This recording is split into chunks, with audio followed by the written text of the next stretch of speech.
Okay, we'll call this meeting to order.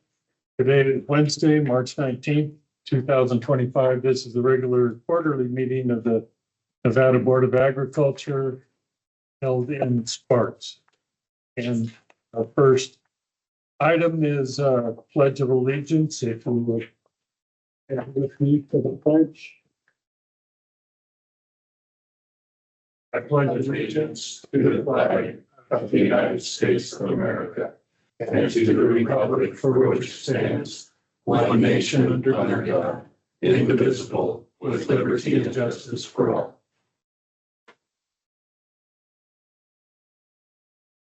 And now let us have a moment of silent reflection for whatever issues you would like to reflect on.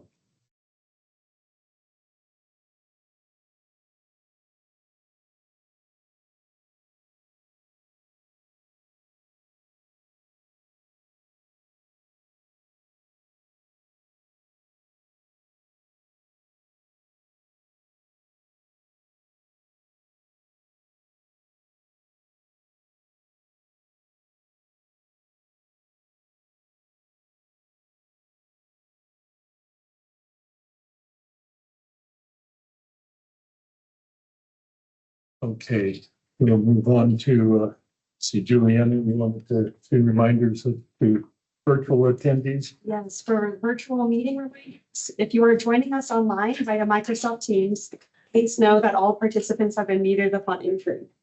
Please keep your microphone on mute and use the raise hand feature until you are called upon to speak. Again, to raise or lower your hand, click on the raise hand icon and you will be called upon in order.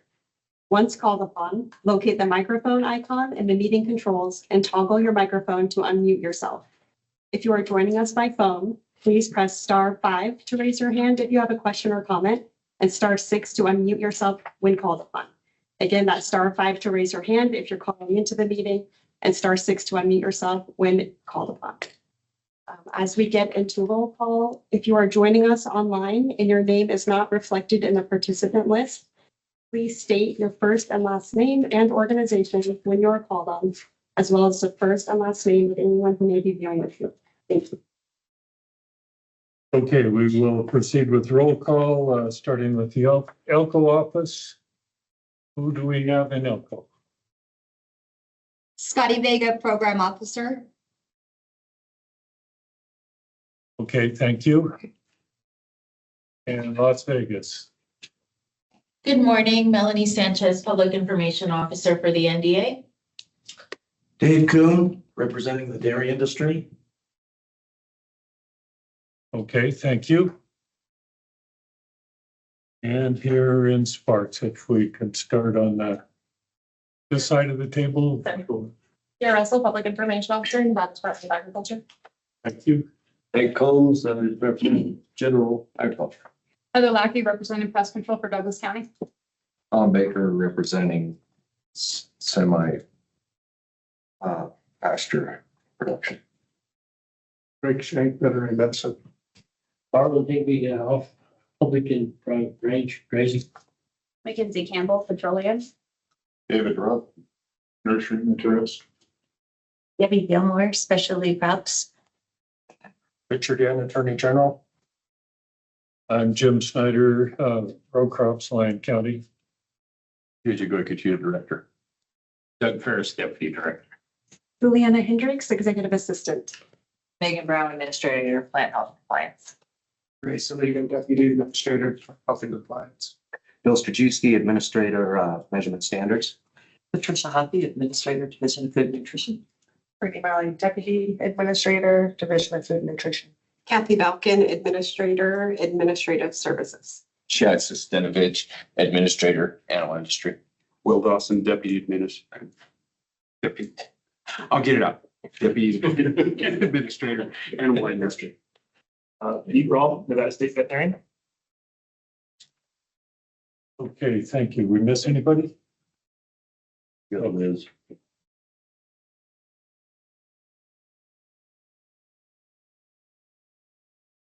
Okay, Morning. I'm sorry. I'm just, my name is Tim Goff, Food Hill Farms. Okay, and And you know me. You may not want to. this is Jim Snyder, Jim DeChambeau. Jim DeChambeau. You don't know me. Longtime friend and classmate and adjoining neighbor to our property. Okay. Oh, okay, who do we have on the virtual? Please, starting with, Jared, do you want to call those out so you can see them better? Yes. Janet Ho, do you have anyone else with you? No, it is just me. Perfect. Leanna Carey, anyone else with you? No, I'm alone. Thank you. Mary Snyder? No one else with me, thank you. Perfect, that's everyone, thank you. Julia Miller, she's animal industry, Jake Dolly's IT, so he's on Heather Countryman as a town inspector. okay, did we just have somebody else hop on? The individual with the username FPST Phil, could you please unmute and state your name for the record? Name's Phil Johnson. I'm with the Fallon Pike Shooting Tribe. Thank you. Is anyone else attending with you? No, just myself. Thank you. Okay, so we'll move on to public comment, and please be advised that your public comment will be limited to 3 minutes. And do you want to cue somebody to start? Okay, it looks like we have somebody with their hand raised online. Mary Snyder. Good morning, everyone, and thank you for your time. I'm Mary Snyder with Snyder Livestock in Yerington, and I'm here today to speak on Senate Bill 172. I encourage the ag community of Nevada and you as the Board of Agriculture in Nevada to fight this dangerous legislation. SB 172 has 3 major components that are all concerning for us as the ag industry. The first being overtime on ag workers. In the states that have implemented ag overtime, farm workers have been documented to make less money after the implementation of those ag overtime laws. This is based on studies from UC California, Berkeley, Oregon State University, and the state of Washington. In addition, both Oregon and Washington have seen increased use of alcohol and drugs among farm workers since the implementation of ag overtime. The second major area of this bill is what the sponsor refers to as the farm worker protections. He even admitted in his testimony that every single one of these protections already exists in existing law, federal law, or state law. They brought some sob stories to the testimony, but every single one of these cases could be investigated today by the United States Department of Labor Wage and Hour Division and investigated and held accountable. There is no need for this additional regulation. The third major component is the ability for farm workers to organize labor to form unions. When the National Labor Relations Act was passed in the 30s, they determined that farm labor should not be unionized because they understood the need to provide food supplies 365 days a year to our country. That need has not changed. Even more importantly, the farm workers do not want unions. There's litigation in California and other states on this topic that would make it very concerning, add administrative burdens to the ranchers in Nevada, and is just a problem. So I encourage everyone to stand together to defeat SB 172. Thank you. Thank you, Mary. Who do we have next?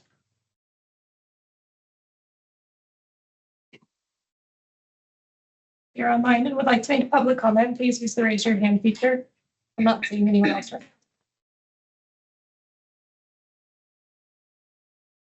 Okay, no one else online then? Okay, here in the room, Jim, would you like to a second now. for the second half? Yeah. Okay. Any other public comments? Okay, seeing that, we'll move on.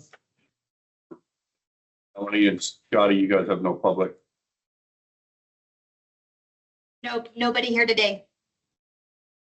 None in Las Vegas. Okay, thank you. So minutes, approval of the minutes of the previous meeting, which was December 6th. And I'll entertain a motion to approve when you're ready.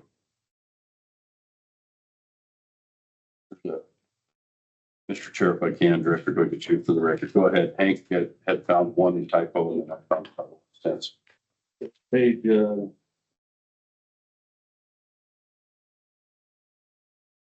10. Page Shanks, Marks. Represent dairy. That was, Was you Dr. Shank, they have used dairy instead of veterinary medicine. Make that change in the minutes to reflect your position, if that's all right with you. Yeah, that'd be good. I move to accept the minutes as amended. Oh, wait. Just one additional on page 5, Mr. DeChambeau's name is spelled incorrectly, so I will work with staff to get that spelled correctly. We'll call you DeChambeau. I'm in old work. JJ, if we're gonna do that, on page 10, my name is spelled incorrectly there, but on page 1, it's spelled correct. We'll make sure that's correct.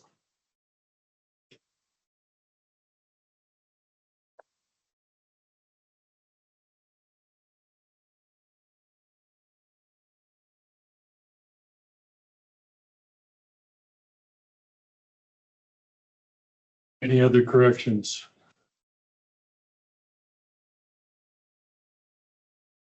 We have a motion. I'll move to accept the minutes as amended. Okay, we have a motion and a second. Any further discussion? Oh, I gotta pull that. I wasn't here, so I'm gonna stay. Okay, I'll I'll second. second. Heather Lackey seconds it. Discussion, all in favor, say aye. Aye. Opposed? Abstain. One abstention, the motion carries. Thank you.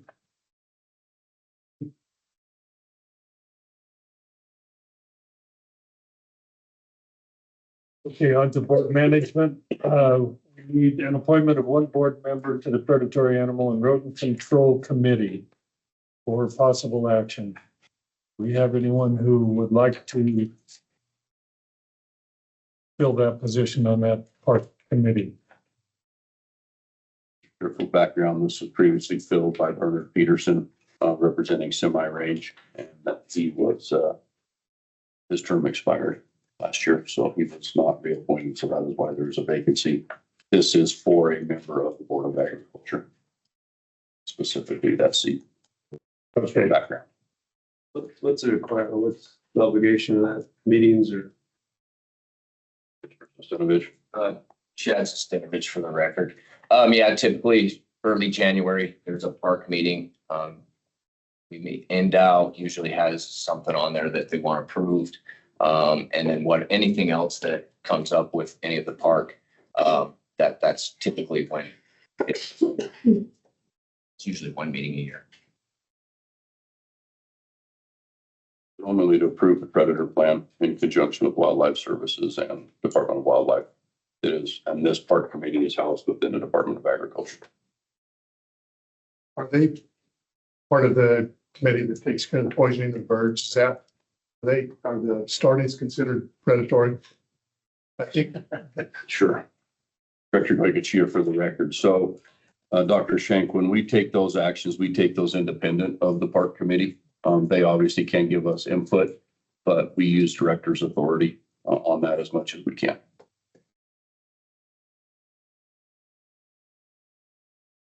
Has Pete expressed interest in this? Mr. Paris already represents the sheep industry on that predatory animal rodent control board. Okay. So he would have two seats, which would be a conflict. Okay, very good. So we need somebody here or in Las Vegas. Any volunteers? Oh. Okay, great. So do we have a motion to appoint Dr. Shane? I'd like to make a motion to appoint Dr. Shank to the Predatory Animal Committee and Road Committee. Okay, we have a motion and a second. Any further discussion? All in favor, say aye. Opposed? Motion carries. Thank you, Dr. Shank. Legislative update. All right, thank you. Mr. Chair, Director Budget Chair, for the record, I'm Juliana Hendricks, Executive Assistant. She's going to share her screen so everyone can see this. This is by all means not all inclusive of everything going on, just a few miles to the south of us, but it is some of the bills that we thought you may be very interested in, most interested in. Obviously, if there are other bills that we do not touch on today, now is your opportunity to ask us. We'll discuss it. You have a subsequent agenda item that the board may take action to go one way or another on support or whatever you want to do with these bills, as you heard from public comment this morning. So with that, we'll just start through. First, I want to thank Juliana for last night. After we all finished, she went to work or came to work and did this. So I received it at 23:05 hours to review last night. So thank you. She continued to work. She defied her orders to go home. We'll address that later. Hypothetically, if someone went to work, she wanted to know what happened. So here we go. So budget account 4552, 4545. These are in Megan and Ray's division. We continue to have solvency issues with an account there. And part of that is, one is strictly fee. The other has a lot of grants in it. We have a lot of employees that do work across both of these budget accounts. This is something that had been talked about for years in this agency and for various reasons was never pursued. We did not pursue it in the last legislative session. We were all just kind of trying to figure out where we were going to land and had a lot of other things to work on. So we did pursue it in this one. This is going to greatly help Kathy's team and admin. We will not have to be coding across jobs. So for example, we may have an inspector in the field that'll be working in 4552, and they're going to do additional work in 4545. So they got to break their time and they got to code that separately. So then our timesheets are coded separately, all their expenses are coded separately, and they're really doing the same thing when they're in the field. They're doing inspections. Some might be for insects, some might be for actual plants. So this is just to try to bring those together. It will obviously help the solvency of these accounts. We have a lot of aging equipment that we need to replace. The legislature has turned us down several sessions for some of this equipment. The one is 13 years old that we are looking to replace it. It's at end of life. They're no longer going to warranty that work or even service it if we continue to go the way we are. They wouldn't allow us to have this in the last session, that piece of equipment, because we couldn't solve solvency. By combining these two, the accounts are definitely solvent for a biennium. Megan, is there anything you want to add to this one? I think the synergistic nature of what we do in plant, I think this just amplifies that and allows staff to cross code and to be more diversified. I think one of the things from a planning perspective from staff, being able to help mentor staff to be able to do different jobs and then find different positions within the department and allow them to move up. So from a job perspective, a fiscal perspective, it just all makes sense. One of the governor's priorities in his matrix was, customer service and streamlining efficiencies. And this is one of those moves. We want to streamline efficiency. There's no reason to do two different things if one will take care of it. So there's that. And the next one is a transfer from the Department of Health and Human Services. This again will align with the governor's objective to recognize Health and Human Services and NDA. We do a lot of the same work as far as environmental service inspection, especially in our rural counties. So as we step up our meat and poultry inspection program, and as we see what is going to happen with our cottage food industry, for example, that proposed legislation that's down there, we already do a lot of this work with our dairy inspectors, and we have 3 additional full-time inspectors that are on and staff that are on for the meat and poultry. We fully expect this to continue to grow. So we're going to need additional inspectors. Health and Human Services actually approached us with this idea. Some of you may have noticed the governor's state of the state. And in his budget, he is proposing to split that department into 2 because it is so large. One of those actions would be to bring this program over to us, budget account 3194. That would come to the Department of Agriculture. That is 12 additional positions. That's one program officer, an admin, and 10 inspectors. 2 admins. 2 admins and 9 inspectors. Thank you, Kathy. So that would greatly bolster the amount of inspectors we have. Those are not all here. Those are scattered across the state, which is going to help us significantly. We'll have them in Elko. We'll have them in White Pine County, Humboldt County. We'll have them in Pahrump. I think there might even be one in Lincoln, if I remember looking at that as well. So then we're not putting people on the road to drive miles when we don't need to drive miles. These people can inspect our meat plants. They're going to be doing these grocery store inspections, which they already do there, restaurant inspections. And then if this cottage food bill goes forward the way it is proposed, that would also be our responsibility to inspect those cottage industries for other cosmetics, cottage cosmetics, or for the cottage food. So this is just to look to streamline. If this does not go through, you will literally see one state vehicle going north and one going south because we're going to be crossing each other doing the exact same work. It made 0 sense. Both departments are in complete support. Governor's in support. Governor's finance office is in support. So this is another one. We are just at the will of the Finance and Ways and Means Committee as we go through the budget to see if that is going to be approved or not. As we get into a later bill, I will come back on this one more time. If you guys have questions as we go through, please raise your hands at any time. So we built 29. This is the only bill that the agency brought forward on our own. It was sponsored by the Assembly Natural Resources Committee on behalf of us. And it has to do with predominantly signage related to fuel and petroleum. And I'm going to let Dr. Bill touch on this just a little bit. Go ahead, Bill. Sure. What we found, some of you may have heard this before, but what we found was that both industry and the department had difficulty interpreting and understanding the labeling and street signage law, NRS statutes. And we found that they had been put into the NRS in 1951 and are essentially unchanged since then. So any modernization to selling fuel, the types of fuel, et cetera, is unaddressed.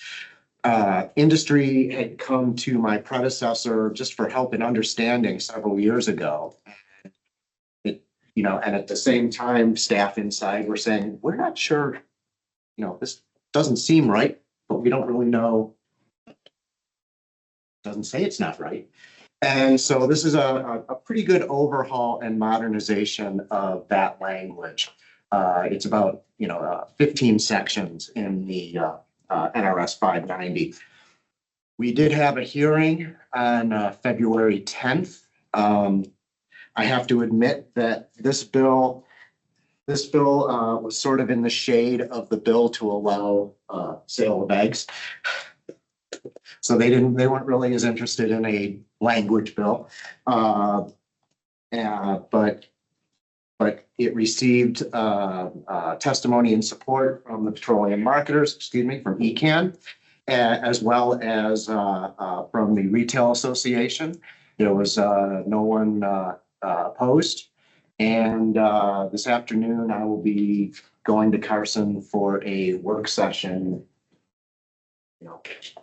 The further the bill go along, I don't expect there to be much excitement there either. So I think this is going to move along, maybe not fast, but pretty easily. Do you have any questions for me? Sorry, Bill Strajewski for the record. I'll say that this, one of the first bills we're going to have work session other than the egg bill to get out. So this should go to the floor fairly quickly and be in the next house. Very non-contentious, makes sense. Everybody's supportive. So should get this one through. Any questions? Assembly Bill 80, Soil Health Bill. Where to go with this one? So this is sponsored by Assembly Natural Resources. Assembly Member Lou Hatch is carrying this bill.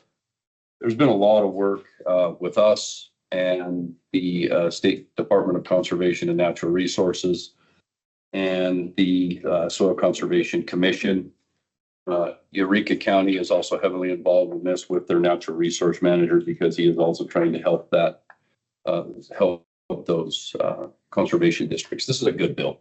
What this bill does, it allows for soil health programs predominantly through NRCS. Utah has a very similar bill to this, and it leverages millions of dollars to put on the ground for soil health practices, i.e. more no-till drilling, those kind of practices. A lot of what they already do is conservation districts, but there are other buckets of money specifically for soil health.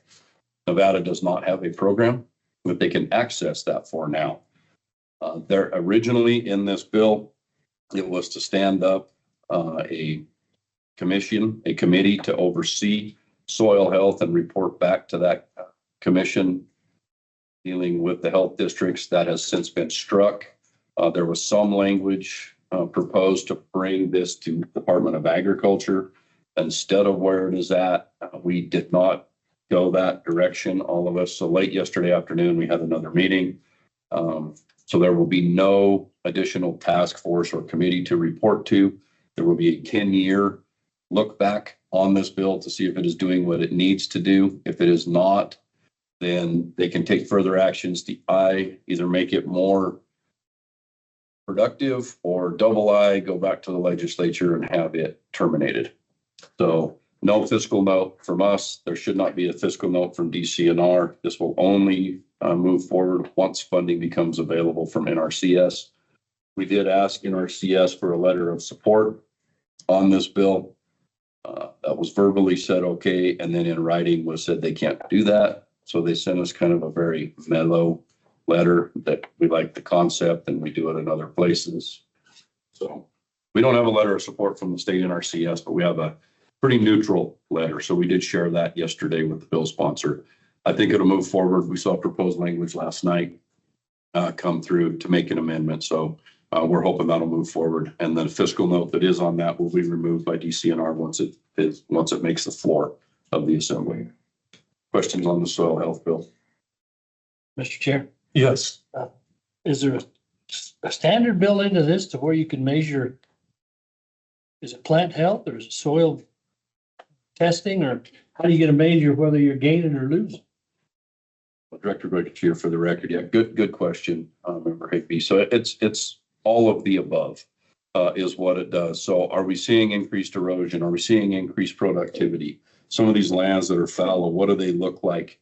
Are we able to reduce that? This will also help us with some of our pinyon juniper work, we fully believe, because that is soil health, as we are capturing so much of that rainwater there. So it is all inclusive. It's going to do. While it will be predominantly with the conservation districts, obviously very heavily concentrated towards private property in the beginning. And then if this does take off the way we hope that will spread over the public lands. It's not just farmland. This is grazing. Yes, sir. Everything. That's pretty broad. I didn't realize it was that broad. It is very broad, and in other states, Director Goychier for the record, Utah, Idaho, California has a bill like this as well. The purpose of the program is to leverage NRCS money that we currently have and are sending back because we don't have the program to put it on the ground in Nevada. And we all hear that all the time. USDA continues to send money back because we don't put it on the ground in Nevada. There's another way to get more of that money to the producers. Okay.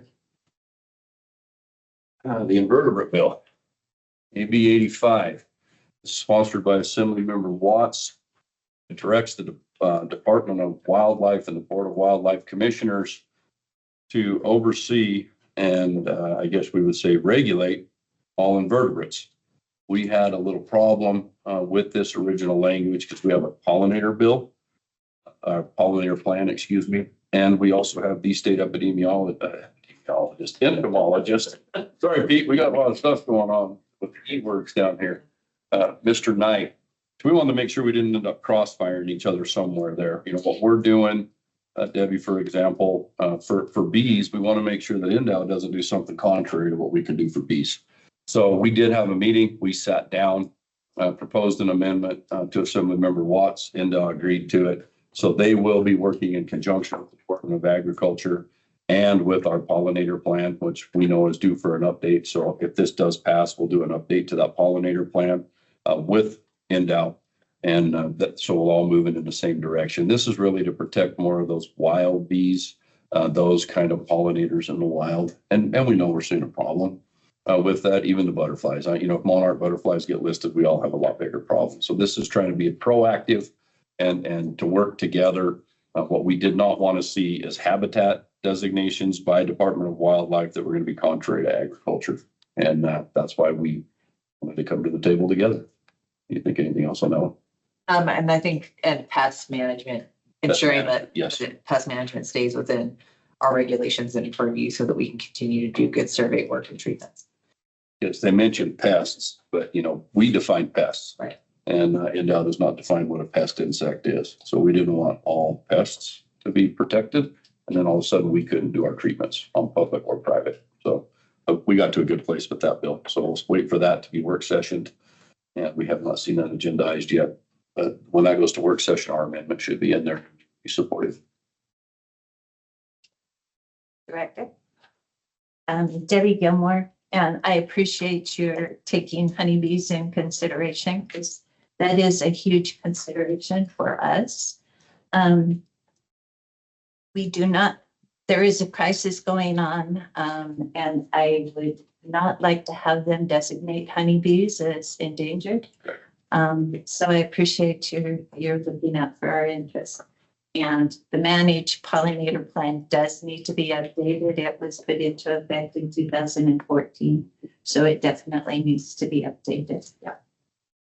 It's on the work plan. It's something that we look forward to working with industry and. Thank you. So we have, absolutely. Thank you. Okay. Assembly Bill 171. This is the egg bill.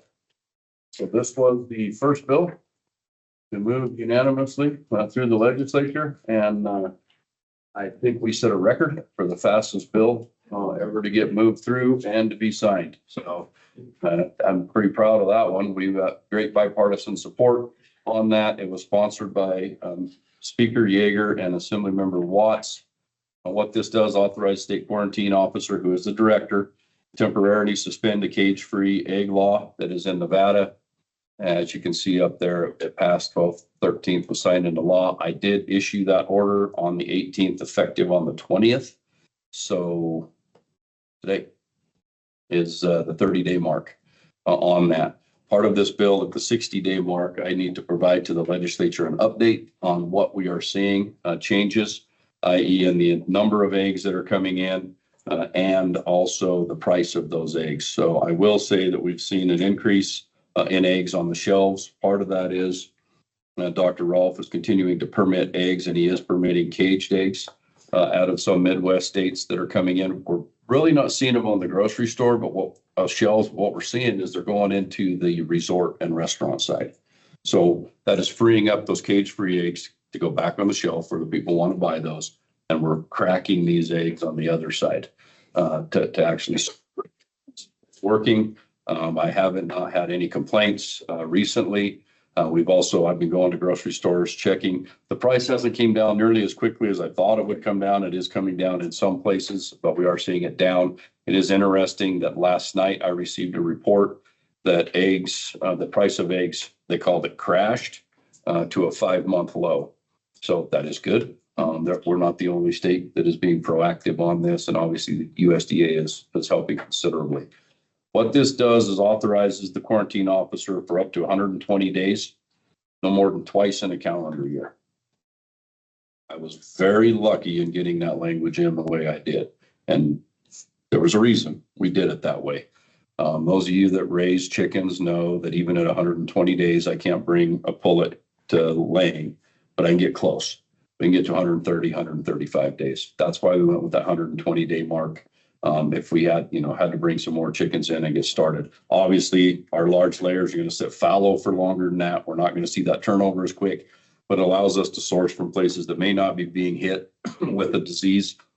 And that is the other side. I just can't do this on my own.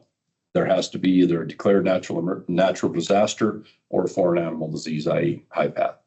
I don't think High Path is going away for a while, so I think we will probably be pulling the trigger on this 120-day thing a couple of times a calendar year as needed. It was funny that we were asked to figure out where Christmas and the holidays are going to be and back up. Obviously, that is our plan. So through the summer, you may see we'll be back to cage-free eggs for a while, and then we'll back up from New Year's Eve, 120 days, and hit it again if we need to, and start from there. Yes, sir. At Costco the other day, and all they had were quail eggs, so I'm glad that the quail industry is supporting this. You didn't see any peacock eggs in there? It's quail eggs. All right, quail eggs. All right. 208, I think Dr. Shank, you may have had a question on this one. Assembly Bill 208 restricted the use of certain products by government entities and government funded entities. This was Speaker Yeager's bill again, prohibited agencies from using products that were patented for a specific use. Our concern with this was that would apply to veterinary medicines as well. As I'm sure most of us know, and obviously Dr. Shank knows, we use a lot of extra label because when those are patented and labeled, they're not for every species. And so for us at the agency, if we needed to use something for horses, for example, for cattle, for sheep, for whatever, and it wasn't labeled, this bill would require us to go to the company and ask for a variance in writing that they would have to grant in writing. Otherwise, we had to give them a period of time until that expired. If we got no answer, then we could move forward. I can't wait 60 days to euthanize a horse. Dr. Rawls can't wait 60 days to euthanize a horse if it's injured. So we went to the speaker, voiced our concerns, and veterinary products were stripped out of this bill. So we were successful in that, but we were waiting for that to move. It has not moved yet, but we do have his word that it will as it moves forward. So I think the agricultural community, we stripped all of that out for anything that ag has to do with related to patents. Okay. Assembly Bill 251, inspection of meat and poultry. As you guys know, we do have our meat and poultry inspection program. Our 3 inspectors are just finishing their USDA inspections now, so they'll be in plants next month. Those plants need to come to us, ask to be inspected. We'll inspect their facility, and then we'll have our inspectors in those plants. This will allow meat and poultry to be sold in grocery stores in the state and also to be served at restaurants in the state as state inspected meat. Does not have to be USDA inspected. This bill is changing the definition of a mobile processing unit.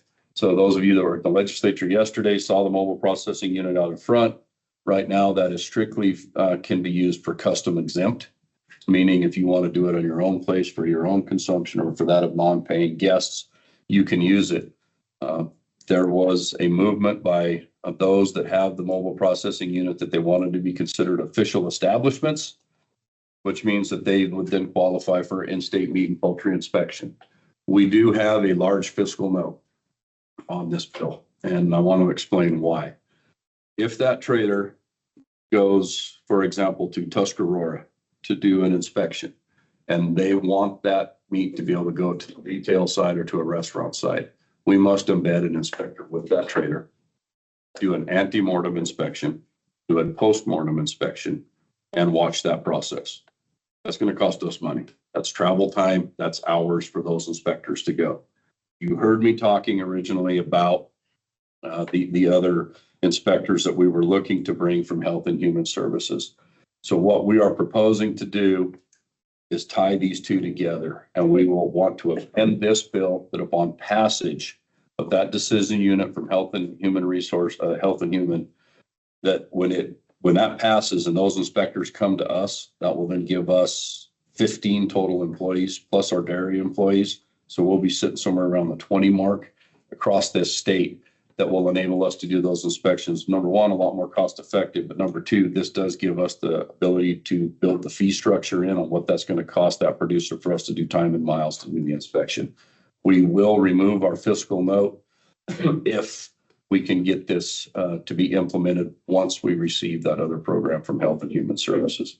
It's a good bill. It makes sense, but it's just going to cost money for us to have to chase this trader. Kind of cross-training are they going to get? Because you're not going to have somebody from Health and Human Services inspect the Safeways go in and inspect the dairy or a meat plant? Right. So good question, Dr. Shank, Director Goicoechea. For the record, our dairy inspectors will stay dairy for the most part. We'll probably cross-train them into the meat inspection side. Our environmental inspectors that will come from Health and Human Services will continue to do the Safeway inspections, and we will cross-train them as well. USDA is offering that training to us, and Shada, who is running this program for us on the meat inspection side, is actually in the process of being certified as a train-the-trainer. So we will do our own in-house training for those inspections that the USDA will sign off on. So we are not at the mercy of the USDA if they have a shutdown. So she will be the trainer and she can authorize them to do that inspection. So it is not, once they're in, they can do it. It's actually pretty quick. Within about 90 days, we think we can get that inspection done. Our plan has been approved by the USDA. We are only waiting for a signature from them now, and then I will sign it and we'll be moving. Other questions on that, Dave? David Rupp, just the question is, is an inspector going to have to go out for every animal that's being processed there, or is there a ability to limit it to quantity greater than or equal to? So a good question, Director Goicoechea, for the record. If they are going into the retail market, every animal has to be looked at, the same as USDA. So that is why our concern with this mobile trailer was there. Because you're only going to be doing ones or twos out there. So it's not cost effective.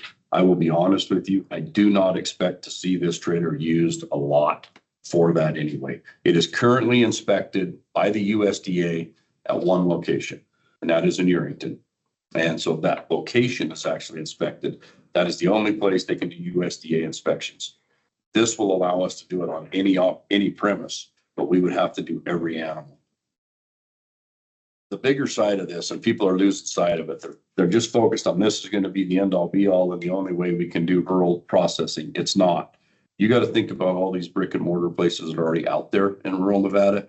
Those are going to come to us and want to be inspected. And we're going to do everything we can to encourage these producers, haul them to that place rather than this trader, because we already have an inspector in that community. And if they do custom exempt, we don't have to inspect it. So if they're just going to go out there and do a harvest for you for your own use, we will not inspect that, just like we don't inspect it today. Just that facility will have to be inspected. You'll see it'll be cost prohibitive. There's no way they can afford to have us drive out there for one steer that they're going to put in the grocery store. It's just not going to work. 268. Assembly Bill 268. This is to make an appropriation for universal free breakfast and lunch. We were not consulted in this bill. Originally, you'll see on there an appropriated $43 million for each fiscal year. That has since been changed the day that they cried the bill, and they are proposing $16 million now. The reason for that is they struck Clark County out of this because Clark County is already 100% CEP, meaning that they can qualify for free and reduced lunch across that entire school district. Interesting thing, there are other districts as well that are 100%. So they just kind of took Clark out.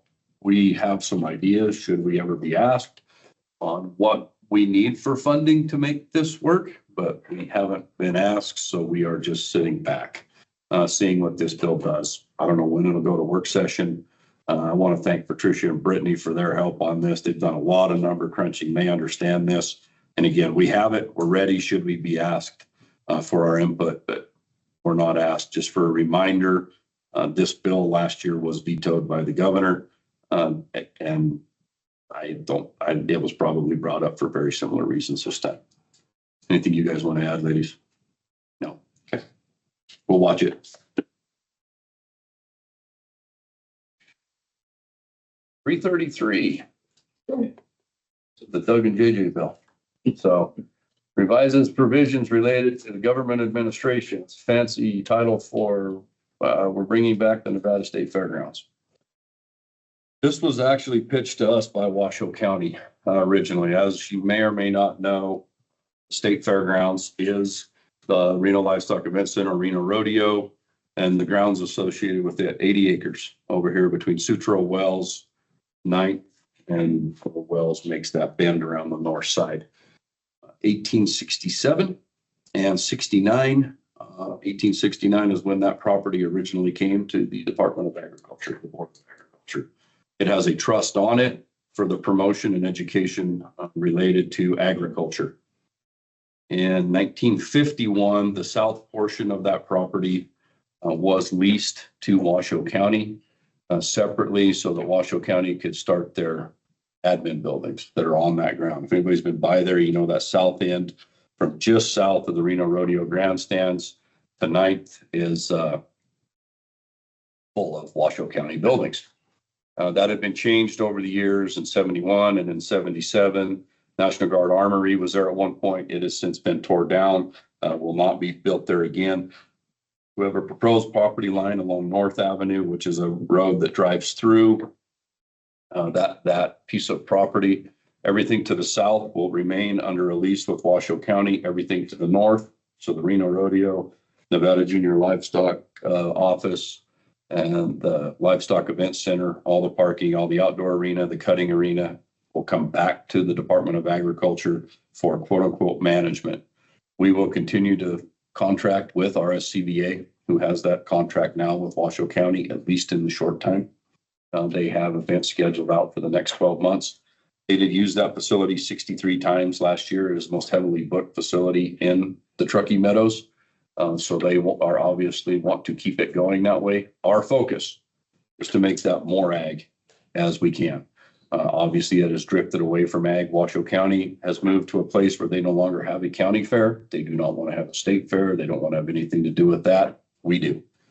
We want to bring that Nevada State Fairgrounds back. We did have unanimous support for this bill when it was heard last week before, whenever, since it's running together, I apologize. Reno Rodeo is supportive, Western Heritage Alliance is supportive, Washoe County, obviously we are supportive.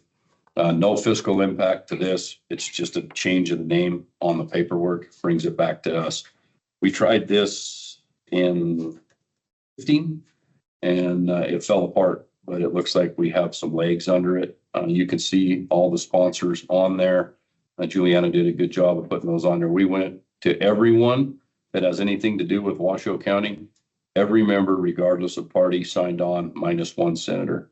And she couldn't give me a good reason why, but that's okay. So everybody else is on as a co-sponsor. So we have a lot of support for this bill. And so we do have support of the Nevada Junior Livestock Show. I continue to look at Richard. He represents them as well as their DAG. And we are working very closely with that Nevada Junior Livestock Show board because they still do have statutory right to agree to any improvements that occur on that property. The Nevada Junior Livestock Show Board is actually in the Department of Agriculture. So we're trying to bring it all back into one pile, if you will. So we're pretty excited about this one. We haven't had a state fair in a long time. Nevada State Fair, that entity actually dissolved in 2011, but they hadn't had a state fair for years before that. So be looking for that. We'll have a state fair again, and we'll work with NGLS if we want to have one show or two, but we always like to have a livestock show at that as well. So. And we're going to not charge FFA and 4-H $1,800 a day to use that for an event. We'll move on. Assembly Bill 352 related to business. This is the Cottage Bill Act, the Cottage Industry Act that I talked to you about a little while ago.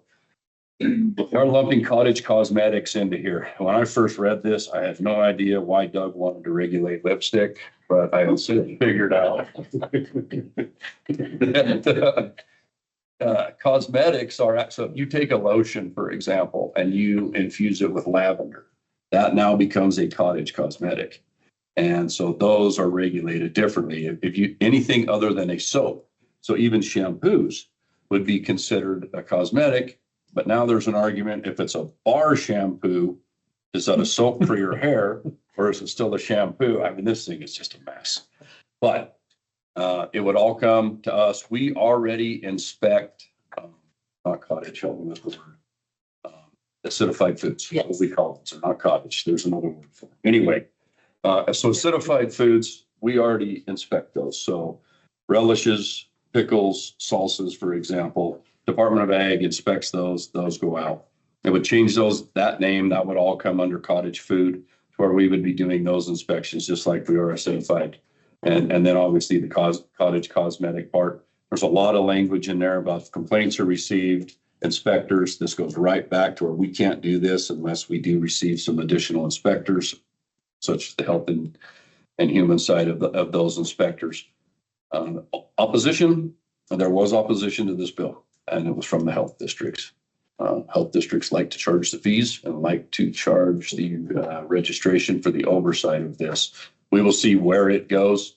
We obviously are heavily engaged in public health already, as Dr. Rolfe can tell you. So we are pretty comfortable that we can handle this, but we will do whatever the legislature wishes for us to do.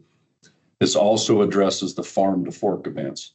There are some of those occur in Fallon, Dr. Shank, a lot of those up in Elko County as well. And there's been continued frustration from those. They want to put an event on, they grow the produce. Some of them even grow their own livestock.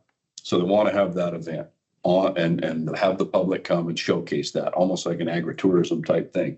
They're having a lot of difficulty getting permitted because the health districts like to tell them no. So we'll tell them yes on our side, your produce and everything's safe. And the health district, nope, can't do it, or charge them $500-600 for a fee and then tell them they can't do it. So we think it really needs to be centralized, again, going back to the governor's matrix, more customer service and more streamlined services. So we'll see where this one goes. I'm not extremely hopeful that we'll get this one through this session, but we might try next session again. So Bill 405, provisions related to agriculture. This is to establish a program to develop community gardens and urban farms. Assemblymember Flanagan, I met with her this week on this bill, had a lot of questions about exactly what she wanted to do. So in the 19 or 21, starting to forget which session it was, there was already a bill that enabled this to occur. The only place it has really occurred is in Las Vegas Valley as part of that bill. So what she's looking for is just some help, something to get this spread out more to northern Nevada, more to our rural areas. Where do we have these pieces of property, for example, within the city or even in the rural areas that aren't being used? Where can we go to a guy like David, Sarah? We want to put these gardens in these areas, gives them a sense of pride. The community comes together. They actually grow that produce. They can sell it. They can put it in their farmers markets, local stores, whatever they want to do. That's her vision. We're not going to have to build anything because the program's already there. I've told her we will give her all the support we can. They claim to have some mapping out there that shows where a lot of these areas that aren't being used are provided to us. We're happy to do outreach from around the country anyway, and we'll work with our county partners out there and see what we can get done. There are some groups, i.e. Green Our Planet, that are very interested in this and trying to get some of these things on the ground. So while it requires us to establish a program that's already there, we will not put a fiscal note on because there is no dedicated staff. And there will only happen once we see funding, which this is going to be a paper tiger. So if it moves, I'm David Rupp here. So as far as community gardens go, one of the things that often is not incorporated into the programs like this is funding for fencing, because we've got a lot of predatory animals, whether two-legged or four-legged, that are coming in and making off with the produce. And so at times, I think a lot of these bills do not incorporate that need there. Plus, we also find that they're short on ability to water and staff at times. So it's a curiosity question, because I don't know. How many of these have we tried or do we have here in the northern Nevada area in recent years? Do you have any idea? And I'm just curious so I could help. I've worked on at least 5 in the last 20 years here. And I will say that 1 has succeeded. So your success rate. Yeah, Thank I you think, for that. and fencing also from a food safety perspective, that's one of the things that, especially if it's a public area, ensuring that people are following good food safety practices from a gardening perspective and not. You don't want to plant in a litter box? Well, not, that's a different story. I don't want to use as a letter of some of that. That's what I meant. Okay. I was being PC. Sierra, for the record, that was Megan that stepped in that. This is not me. Okay. Faith-based groups that just decide to put in a garden. And they're gonna give the produce away to their parishioners or whatever. Is there gonna have to be some sort of government oversight on that? No, and that's why we said, we don't want this program. We're not gonna be doing any kind of certification. I'm not going to a faith-based group and say, hey, you guys got 10 acres behind your stake and we're gonna make you inspect that. No, that's not what we're after. This is strictly to help get more of that going. Dr. Schenk, that's what she wants. How do we get more of that on the ground? And to David's part, you know, I think we're gonna have to give some guidance, just like we do for biosecurity guidance on our animal side right now. This is the best practices. You need to fence it. You need to make sure you're controlling that in and out. We can do that pretty easy. We understand that. And so that will be our role into helping push that information out. But I am not inspecting carrots in the backyard. Yeah. Clark County's had some pretty good success with it, but I don't know that it's the community. It's more their schools. Right. Their grade schools and their high schools where they've taken a piece of ground, even if it's just 100 square feet, and they have the kids actually through the 4-H programs and the FFA programs, grow things. And then they had little sales and the kids actually make some money off of it. So Director Goyachia, for the record, we talked about that with Assembly Member Flanagan, and she intentionally does not want to lump those school projects in. She wants them to continue to do their own thing, STEM, vocational agriculture, that kind of thing. She wants them to continue to be separate. And quite honestly, she is a little bit leery about the Department of Education. We are not looking to schools. We're looking to take that elsewhere. Just a comment, a year ago, National NACO Ag Committee, there was a big discussion of SNAP program that had to do with funding and all the money. The Midwestern states and commissioners from those small communities and small towns, those farmers were having a fit because the SNAP program puts a false floor on what they're growing. And they were trying to get some of that changed because the federal government buys so much of what they produce that it puts a false floor on. And the discussion was, you're probably never going to get rid of SNAP or change it. So get something out of it. And this ties in, I think, what we're talking about. Maybe if somehow we could get as, I don't even know how you'd get there, but instead of just fighting with SNAP, get something out of it. In other words, for every dollar you spend on SNAP, let's take 50 cents of it or 10 cents of it and put it toward ag education. So we can stand up our FFA programs in our high schools and our ag science, where they used to call it, where you had shop and you were taught to weld and work on tractors, just, basically basic skills. Because you're getting a lot of kids that are coming out of schools, high schools, that they don't really want to go to a 4-year college and probably don't have the skills to go to a 4-year college. Agree, and it's not part of this update, but know that we are aggressively working in Washington, D.C. on a farm bill. And that's what this is going to come. And so obviously that's been punted down the road through this federal fiscal year. That doesn't mean we've stopped working. We are working on appropriation language this morning. So we're going to continue to be on that, Bart. We agree. There's going to be a lot of overhaul of SNAP as those food programs. We just got to be positioned to make sure that that effort is directed in the right direction.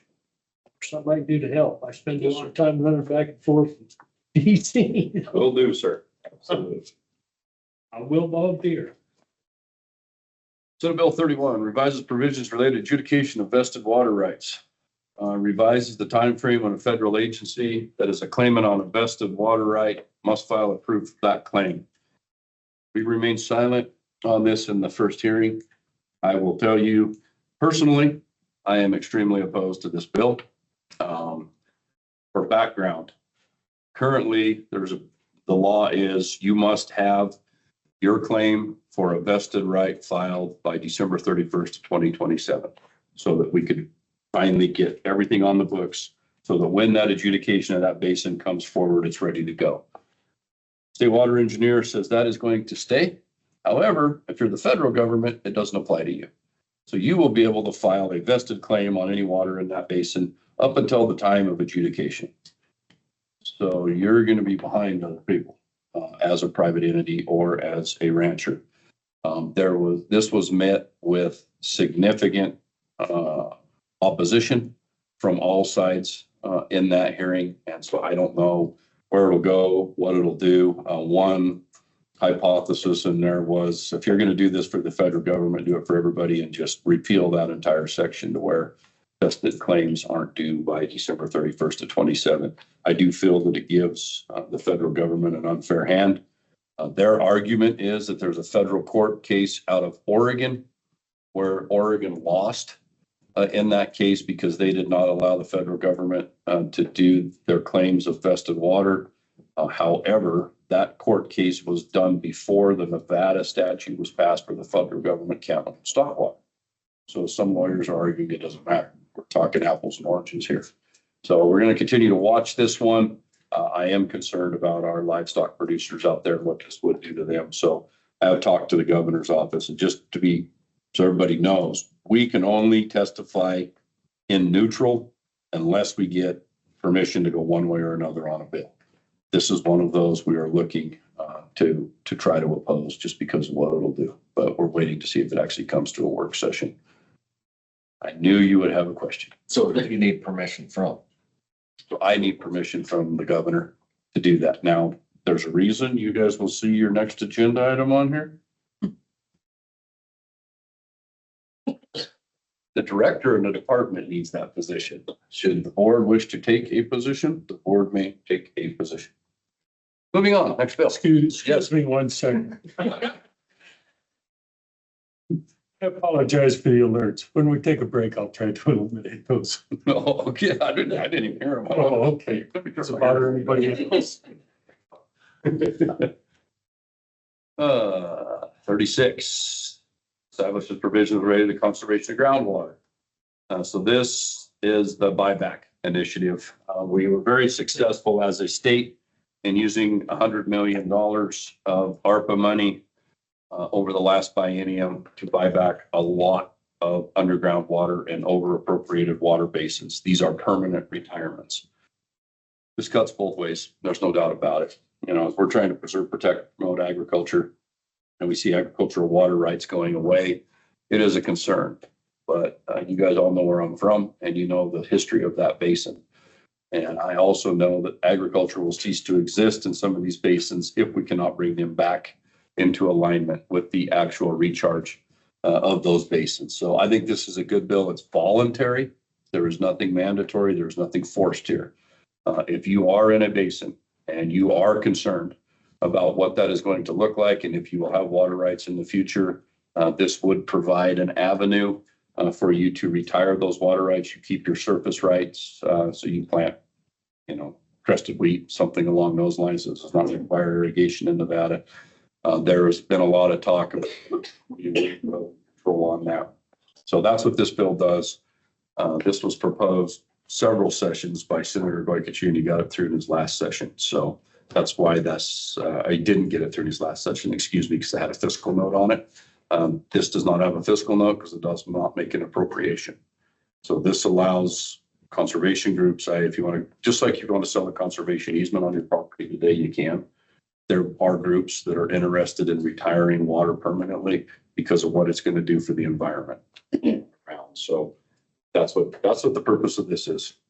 Questions on this bill? See your thinking.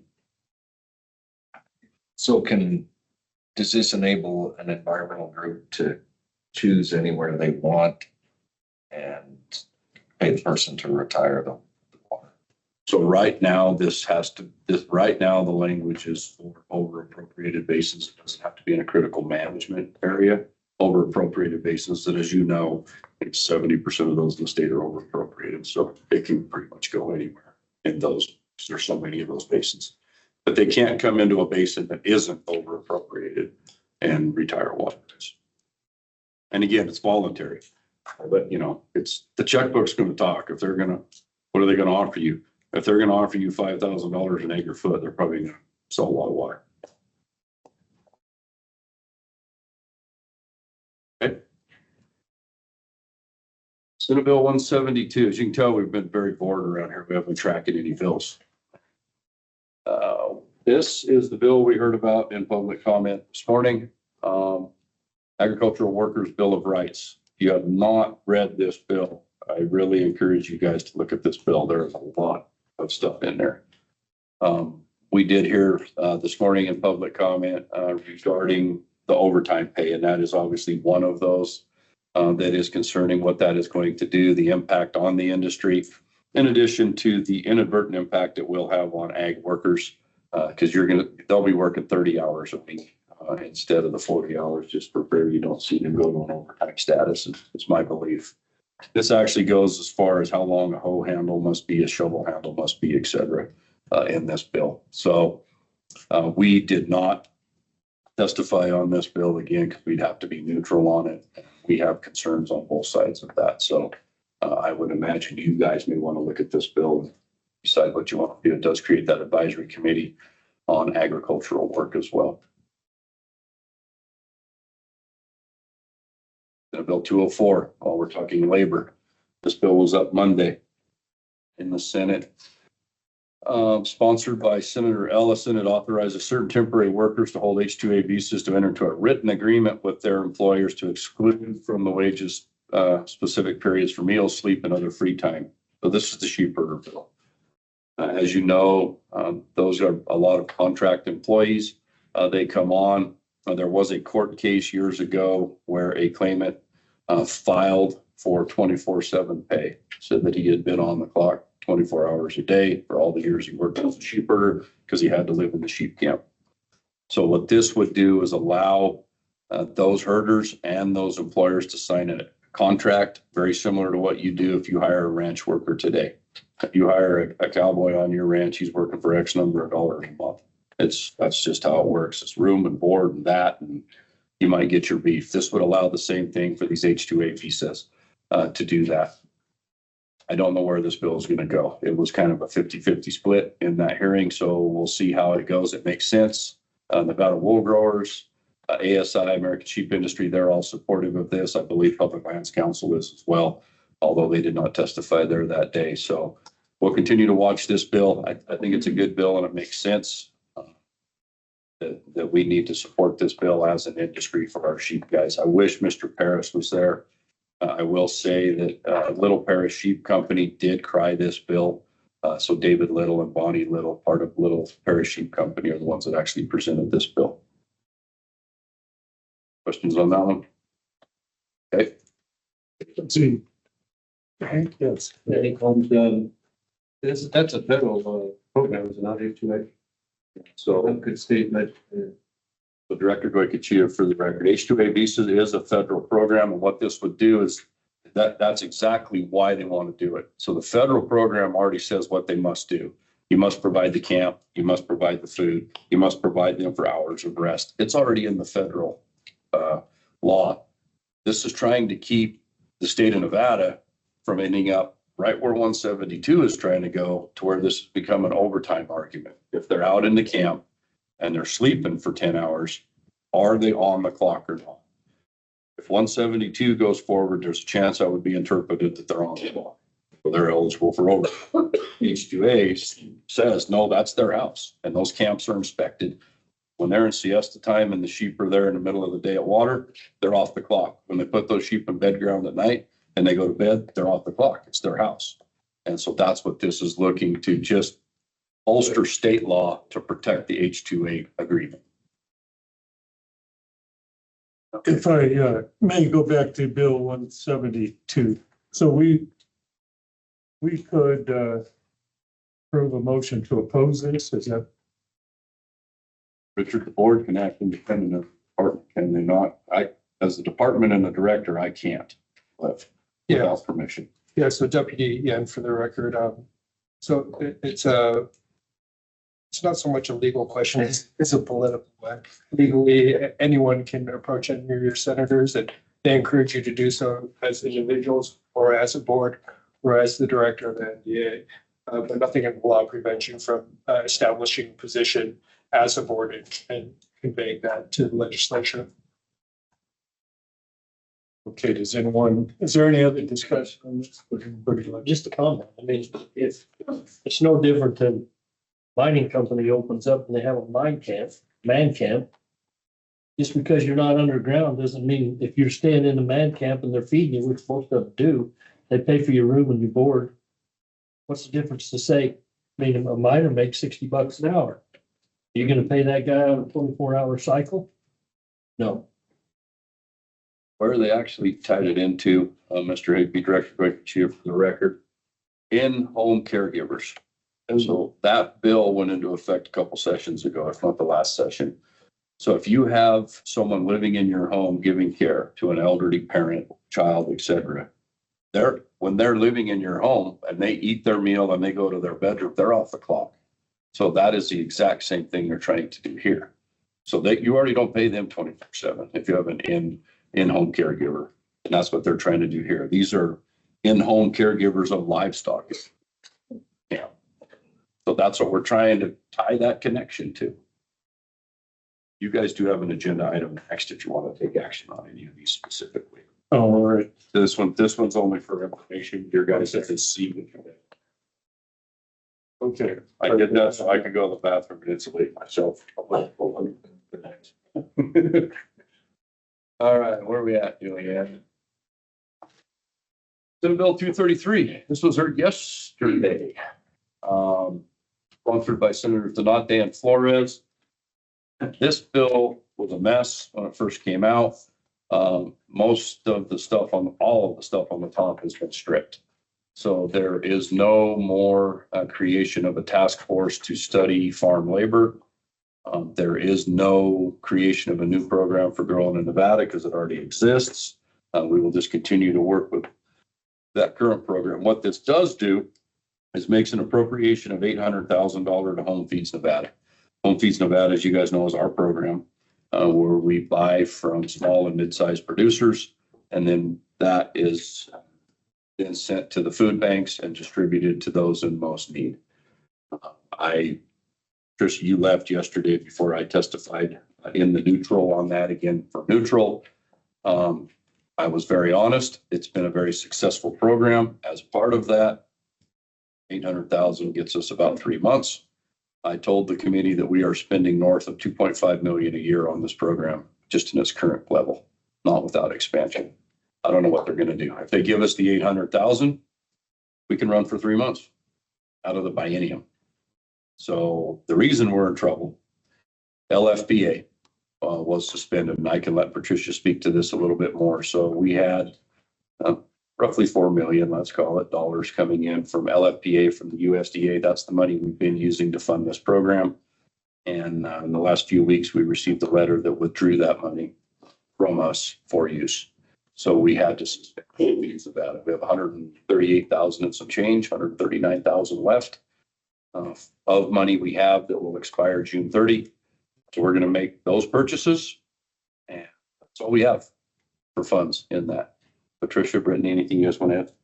Patricia Hoppy, Administrator of Division of Food Nutrition, for the record. So that is correct. The difficult part of this, with that 139,000 left of the current LFPA award that expires June 30, is we're not even to produce season.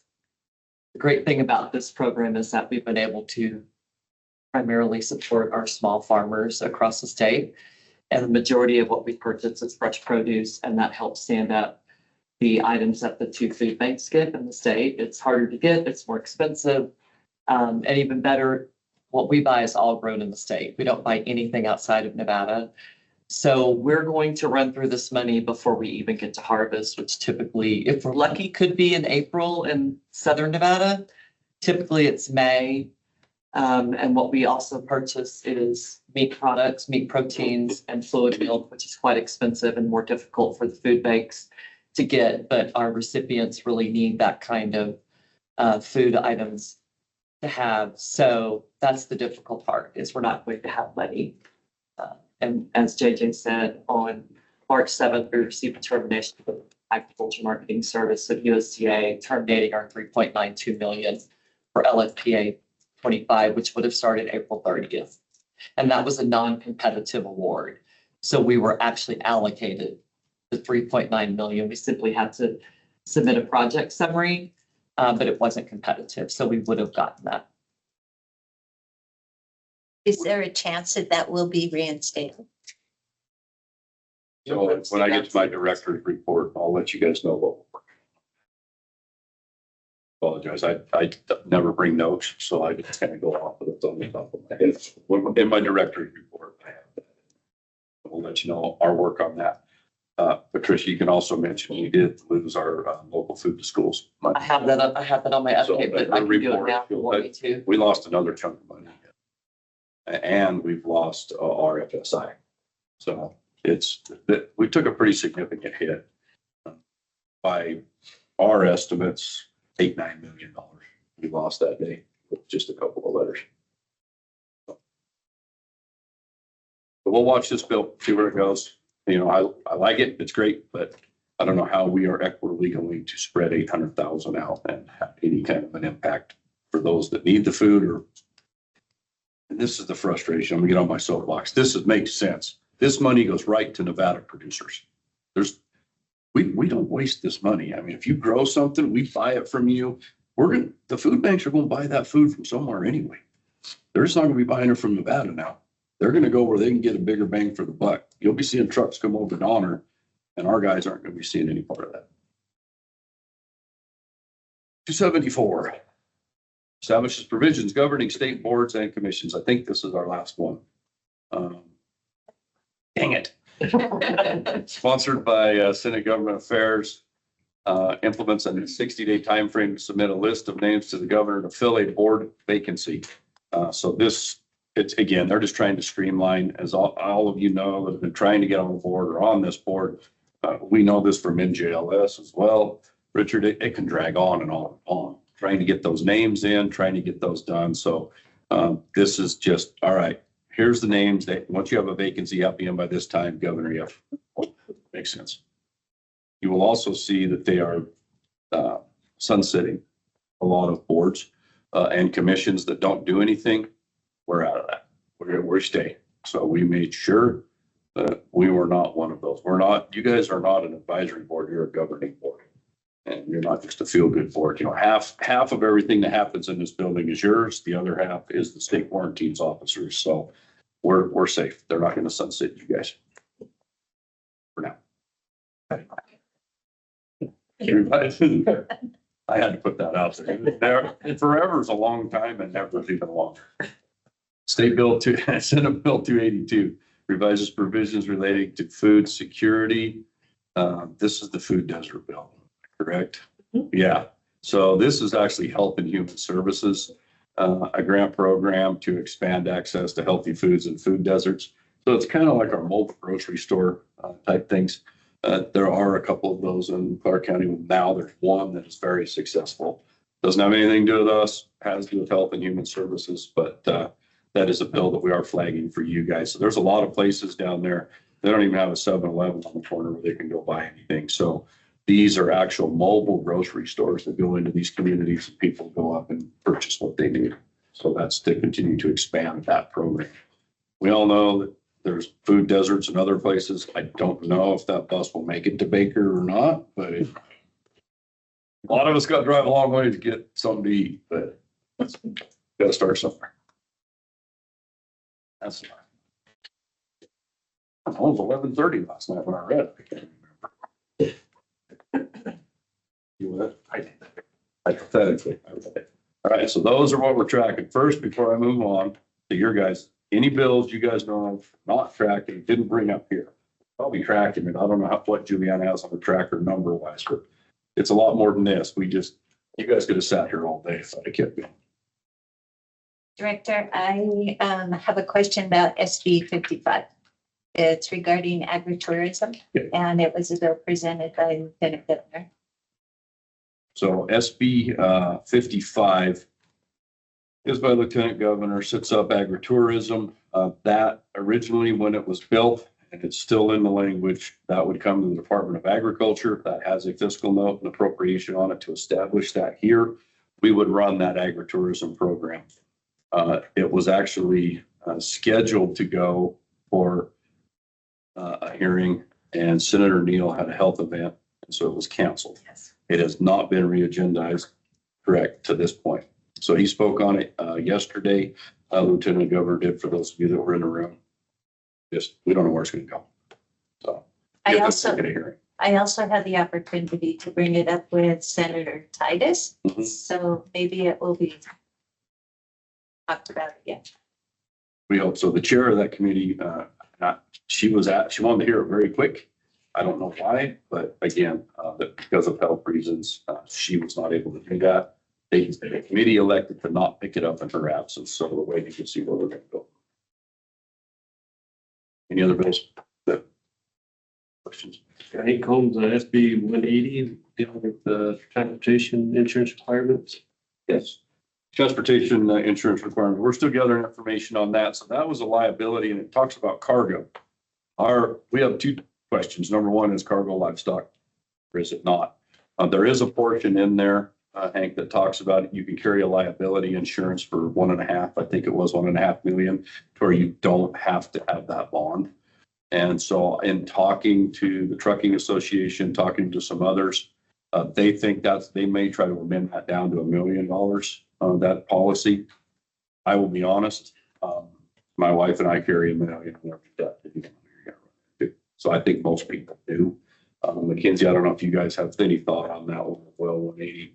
Yeah, it hasn't come across our desks because most marketers do carry heavy insurance from the trucking perspective. It's a little concerning, and I need to know more of the definitions. And so we have not got that. What is cargo? For us, is it livestock? Is it hay? You know, if it's hay and it's a bad hay year and you're hauling $20,000 for the hay, I don't want to have a $1.5 million, $20,000 for the hay.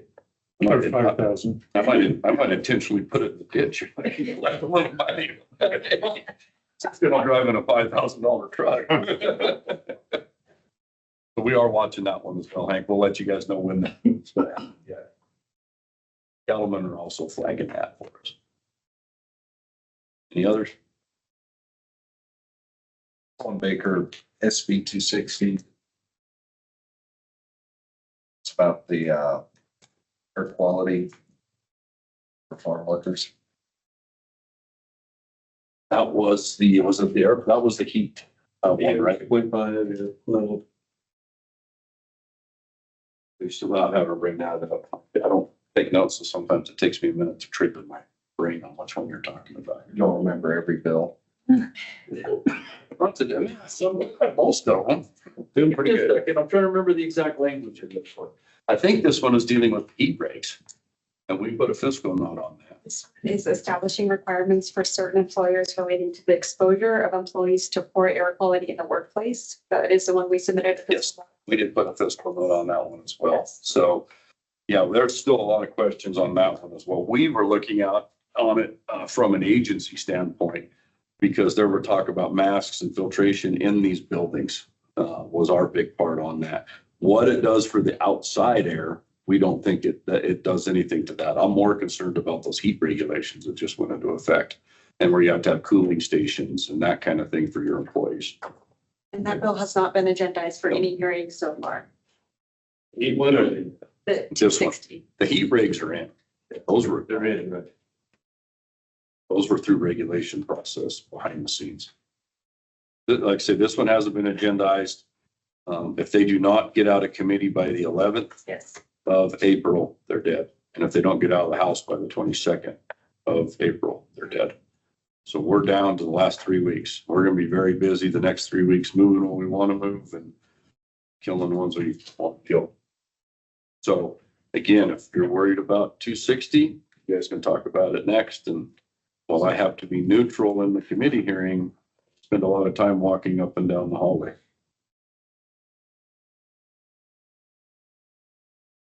Any others? Had AB 44 come across price fixing bill. You guys been monitoring that? Petroleum's looking at it because the fuel is in some of the language. See, now we'll go.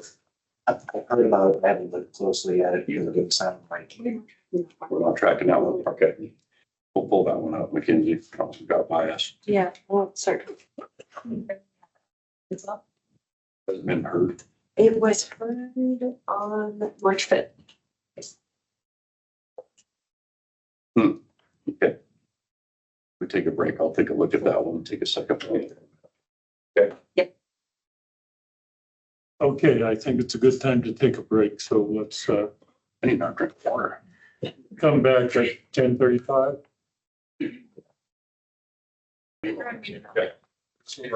Okay. So item C, discussion and potential adoption of formal board position on measures being considered in the 83rd legislative session for possible action. So this is our opportunity to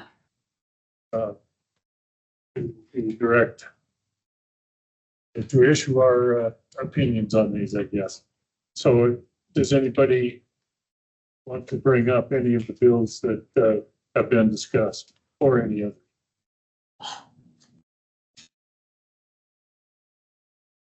Yes, Dr. Shea.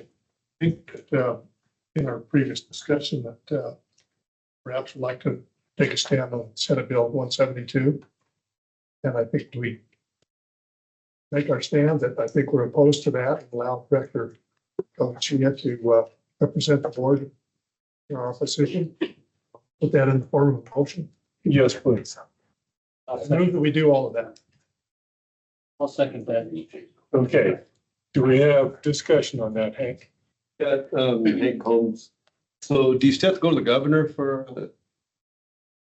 to get authorized to do that, or? So if you guys will take a formal position and I take that to policy, chief of staff and the governor and say, this is where the Board of Agriculture is. It'll also be an opportunity for the chairman to meet with those same individuals and say the same thing. So I can continue to lobby behind the scenes, even if it's not in a formal committee hearing. If I know what direction you want to go. Where does the governor approval come in play? Governor approval of what? You said you had to go to the governor to get. If I want to be in complete support or complete opposition to a certain bill, I ask for that permission. Every state agency is that way. Even though we direct you to that way, that this committee, this board. This gives me more reason to go ask the governor. Yeah. Do you want to take bills one by one, or do you want You guys want to do it? I'm sitting here by myself. I would think we'd have to do it one by one, or let's take care of this one and then see where we go. Okay. Any other discussion on SB 172?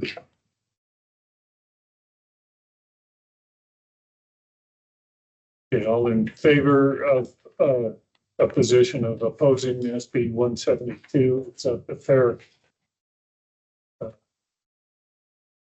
representation of what your motion was. Yes. Okay. All in favor of opposition, vote by saying aye. Aye. Opposed? Motion carries. We will oppose SB 172. Yes, Hank. I would like this, the board to oppose SB 31. That's the water rights pilot claim for federal government. Second.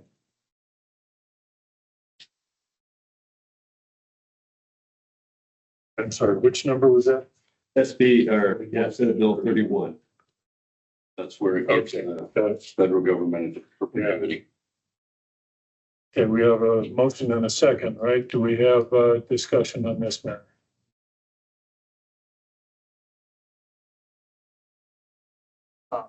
David Rupp for just in being new to the board here, I just was looking at times I hear concerns about people over pumping out of their described areas, even though they have meters or designation that they are reducing the amount of groundwater for their fellow ag constituents in the valley.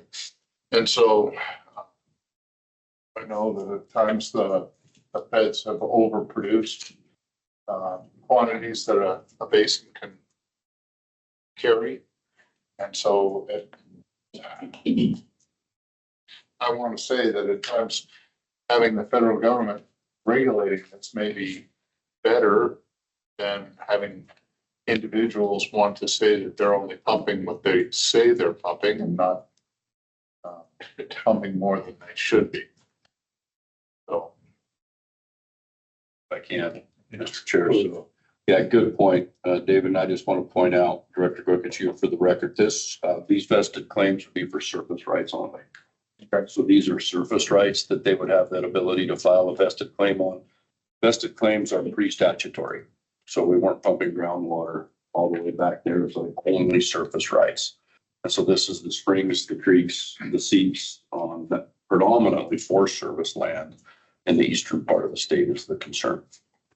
And a non-adjudicated basin as well. This wouldn't apply to the Humboldt River Upper Basin because that's already all been adjudicated out water, for example.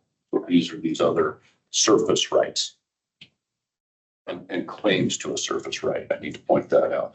Nothing can trump a vested claim because that was pre-statutory. So if the federal government can have a vested claim on that surface right, everybody behind it is out if they get the full amount of water. Now, the groundwater, you're right. If we're looking at USGS and the amount of recharge that they are claiming going into these basins, we all know that's a problem. But this bill does not address groundwater. Okay. That makes sense. That makes sense what I'm saying. Okay. Scott. Yes. Are you, Mr. Chair, Marlon Higby? So how does it, the federal government owns, if they can control surface water, if this is allowed, how do they prove beneficial use? And they don't own livestock. Pretty much, that's the only beneficial use you can. So a couple of things, Director Gokic, here for the record. That's what I alluded to when I first presented to you guys the Oregon case that they were arguing is going to get us in trouble.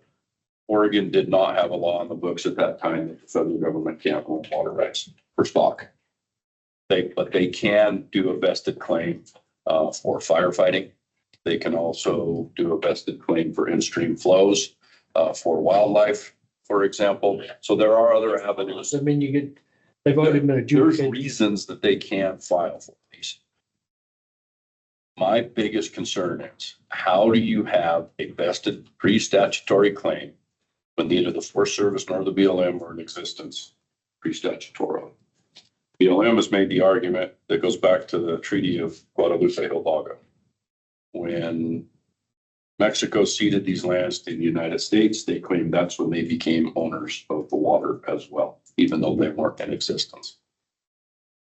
That's a misnomer because of Guadalupe Hidalgo agreement, the water rights where all Western water law came from. I'm just, that's. And it ceded it to the people that were already using it, not the government. Right.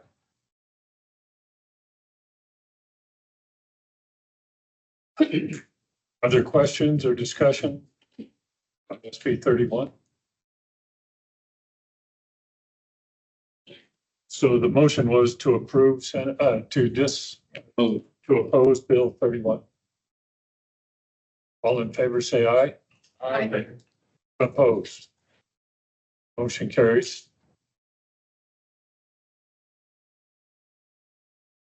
Yes, Tom. So if there are bills that we think should move forward, do we need to make a motion? It would help. So if you want any support on a bill, absolutely. Believe that SB 204, that cheaper bill we should support. Make a motion. I'll second. Okay, we have a motion and a second on SB to support SB 204. Do we have further discussion or questions?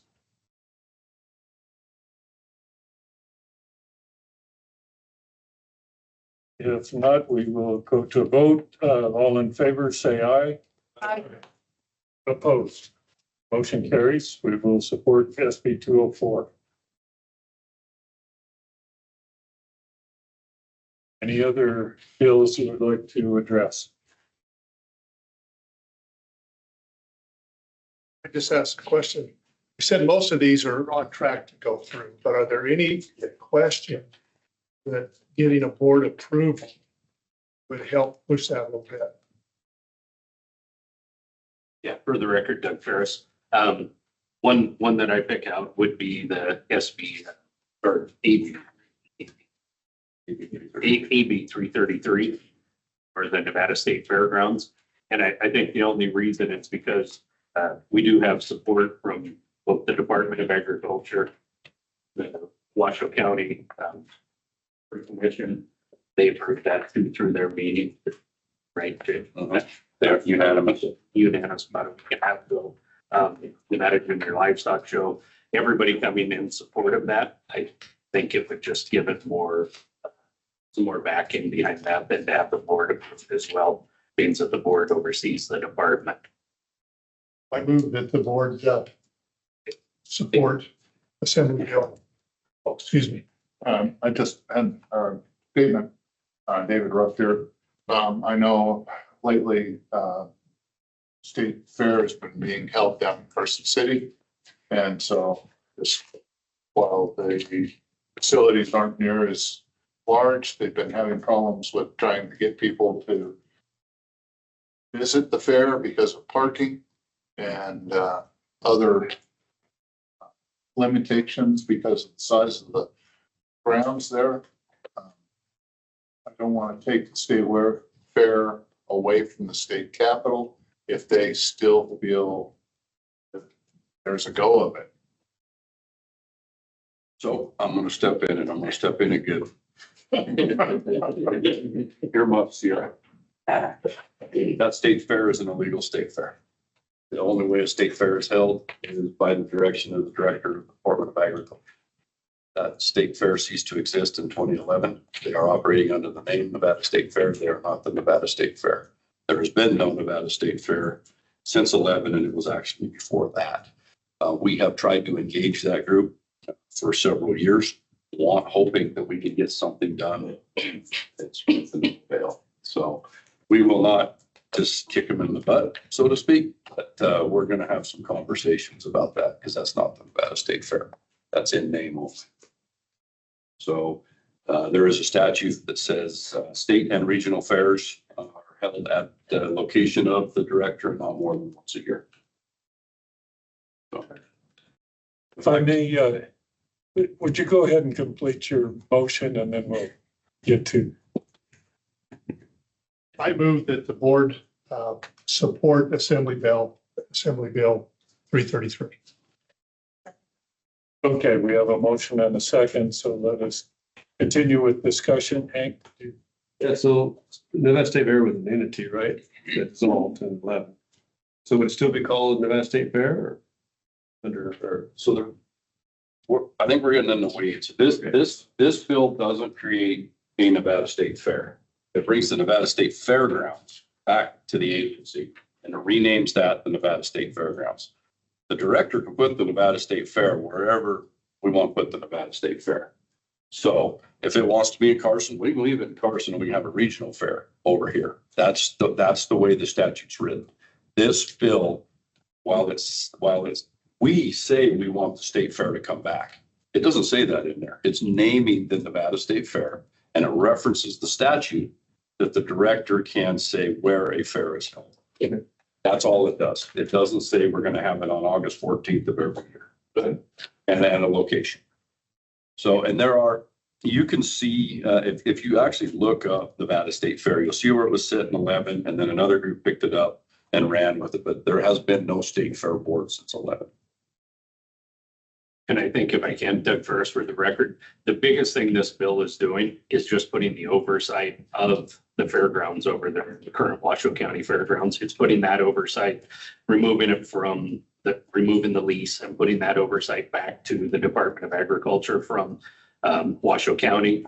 And it's also renaming it from the Washoe County Fairgrounds to the Nevada State Fairgrounds. Those are the biggest two things, and creating an account where we can accept gifts, donations, anything like that, or any revenue that's generated through it, which stays in that account for the promotion of agriculture and to improve the facilities and things like that.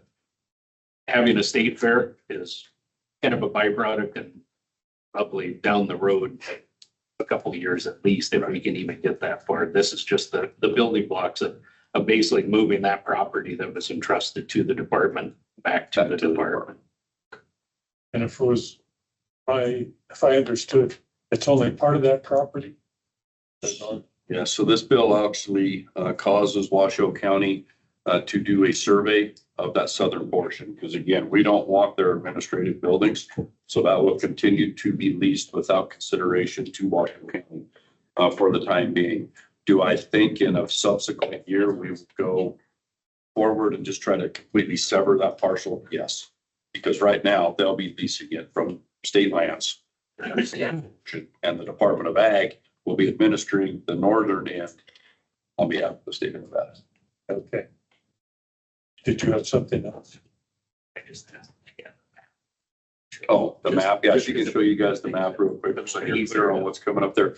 The other thing this is going to do, so over the last 2 years, we've been asked to chase money down to help do improvements on that property. I have been reluctant to do it because Washoe County had control of that property. The yellow line on there is the existing property boundary. Everything to the left of that, Washoe County currently has leased. Everything to the right, they still have leased, but RSCVA manages. You can see that part of the south grandstands are actually divided on that. So we are proposing the green line. Washoe County has agreed to that. That little building at the very top by that tree, that's the Nevada Junior Livestock Show Office. It's on the wrong side of the line, so we're gonna put it back on the other side. The big build, so you got your red dot. That's your cutting arena, your exhibit arena. Just to the left of that is the indoor arena, all what we know as the Reno Livestock Event Center. Then you've got your barns and stalls to the south, and you've also got that big barn, not to the south, I guess that'd be the west, the way we're looking there, but it's the map's turned. And then all of that parking. We, by taking this back, can start accessing CIP funds, capital improvement project funds, to put more money back into this. The deferred maintenance on this piece of property is somewhere around $30 million. It's going to fall down. And that's the real reason you've got to do something, or it's going to go away. So we can start trying to inject CIP money in. We've got a lot of private support, private sponsor support for money to put back into this facility as well. Would we like to be Frontier Park in Cheyenne? Absolutely. We're going to have to tear down a lot of buildings around us to do that. So we might be a little Frontier Park, but we've got to do something there. Facility. Explain the acronym RSCVA. Reno Sparks Visitors Convention Authority. Okay. So that's the heads and the beds. That's the people that want to get events to town. So we fill the motels and we fill the restaurants. They manage that. They manage the American Bowling Congress, the convention center. Anyway, and this is the biggest venue that they have. They booked this one more than anything else, but they were honest with us. They put most of their money into the big box, which is the convention center. It's an old building and it's all indoor. And they're always working on HVAC and everything else in there. So every time something breaks, they put their money there and they don't put their money here. And if any of you guys have been to the Reno Rodeo and sit in the wooden bleachers, you need tweezers. Because when you get out of there, they're pretty rough. So we're gonna have to do something or start handing out tetanus shots. Charge you. So does Reno Rodeo have any? Reno Rodeo is supportive of this. Okay. They came and we've met with the Reno Rodeo in-house multiple times and they came 100% in support at the hearing. But that's what it does. That piece of property. Further discussion. So we'll go to a vote. Which one are we? 333. 333. So All in favor of supporting Assembly Bill 333, please say aye. Aye. Opposed? Motion carries. We will support AB 333. What else? Yes. This partially for discussion, the SB 260, the air quality. Some people presented that could affect farmers with smoke, dust. I don't know a lot about it, but from what I've been told, it seems like we should oppose it. So I guess I'm presenting a motion to oppose SB 260. Second. I've seen that. It's not on our. We're not. Mary brought it up. Yes. Okay. We have a second. Did we have a second? Somebody seconded, yeah, Hank did it. Okay, very good. Discussion on SB 260.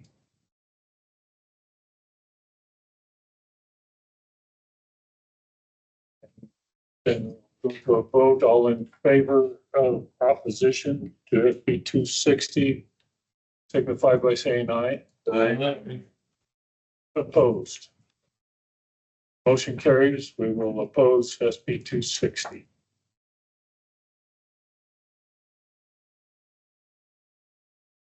Any others for concern? Got the room to rent at the greenhouse pretty quick, so I'm driving back. Whole water plants and stuff for you. Put it in the canopy. Yeah. That's right. By now.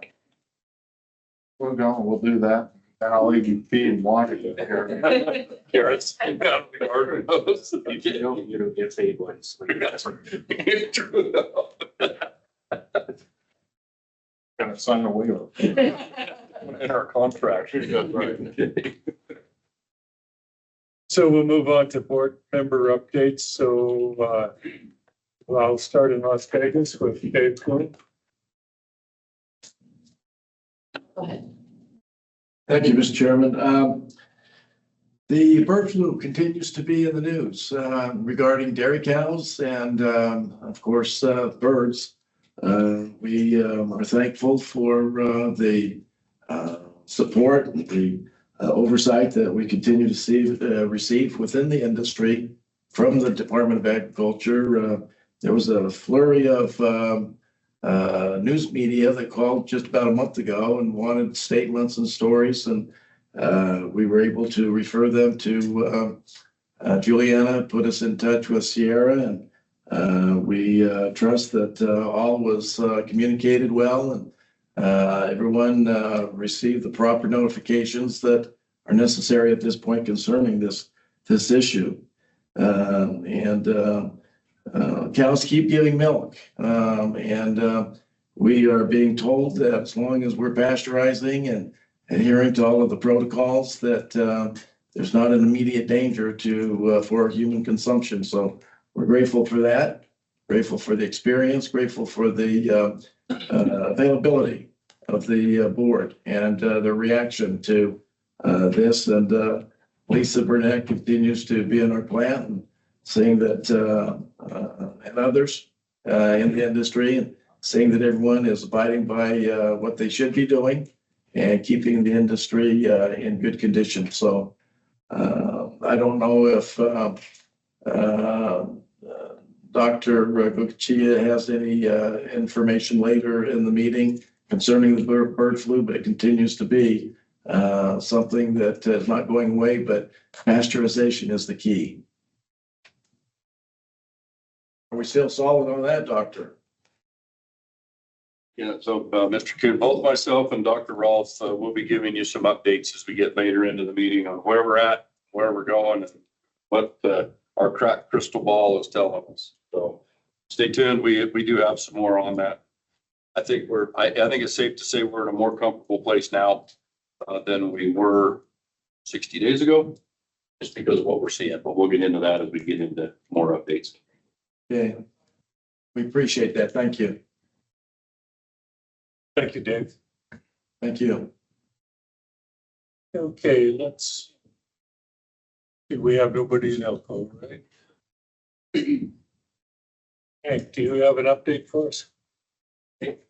Yeah, just, agriculture thing, labor is an issue with the borders, securities, tariffs. And what that's gonna, how that's gonna affect our inputs, commodity prices. Of course, we talked a lot about SB 172, but, don't leave that anymore, and then, it's been awfully dry in the state, so I'm concerned about water.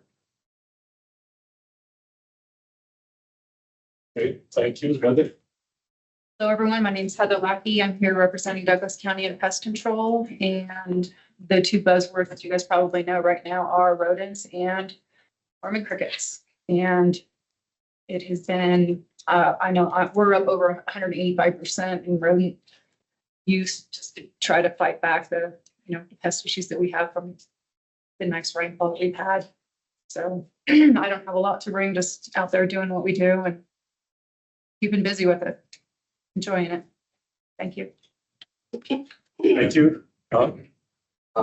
Tom Baker, the semi-range and cattle production. We're enjoying the cattle prices and the way they're up and seem to be continuing to go up a little bit. Our part of the state is really dry.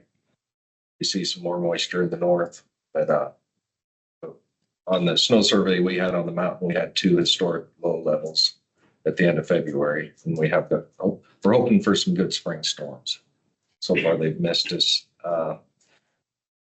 The feeder hay in our area seems to be largely getting cleaned up, which is a surprise to me. I thought we'd have feeder hay for a few years, but we're just hoping for storm.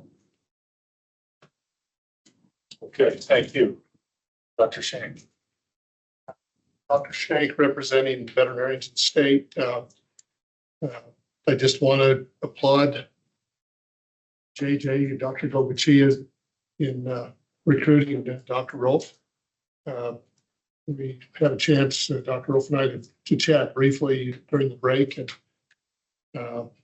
become reacquainted, but I think he's going to be a real blessing to the state. Kudos to JJ for whatever he took to get him Dr. Rolf and his family here. Hopefully that it's good to have a local boy come home.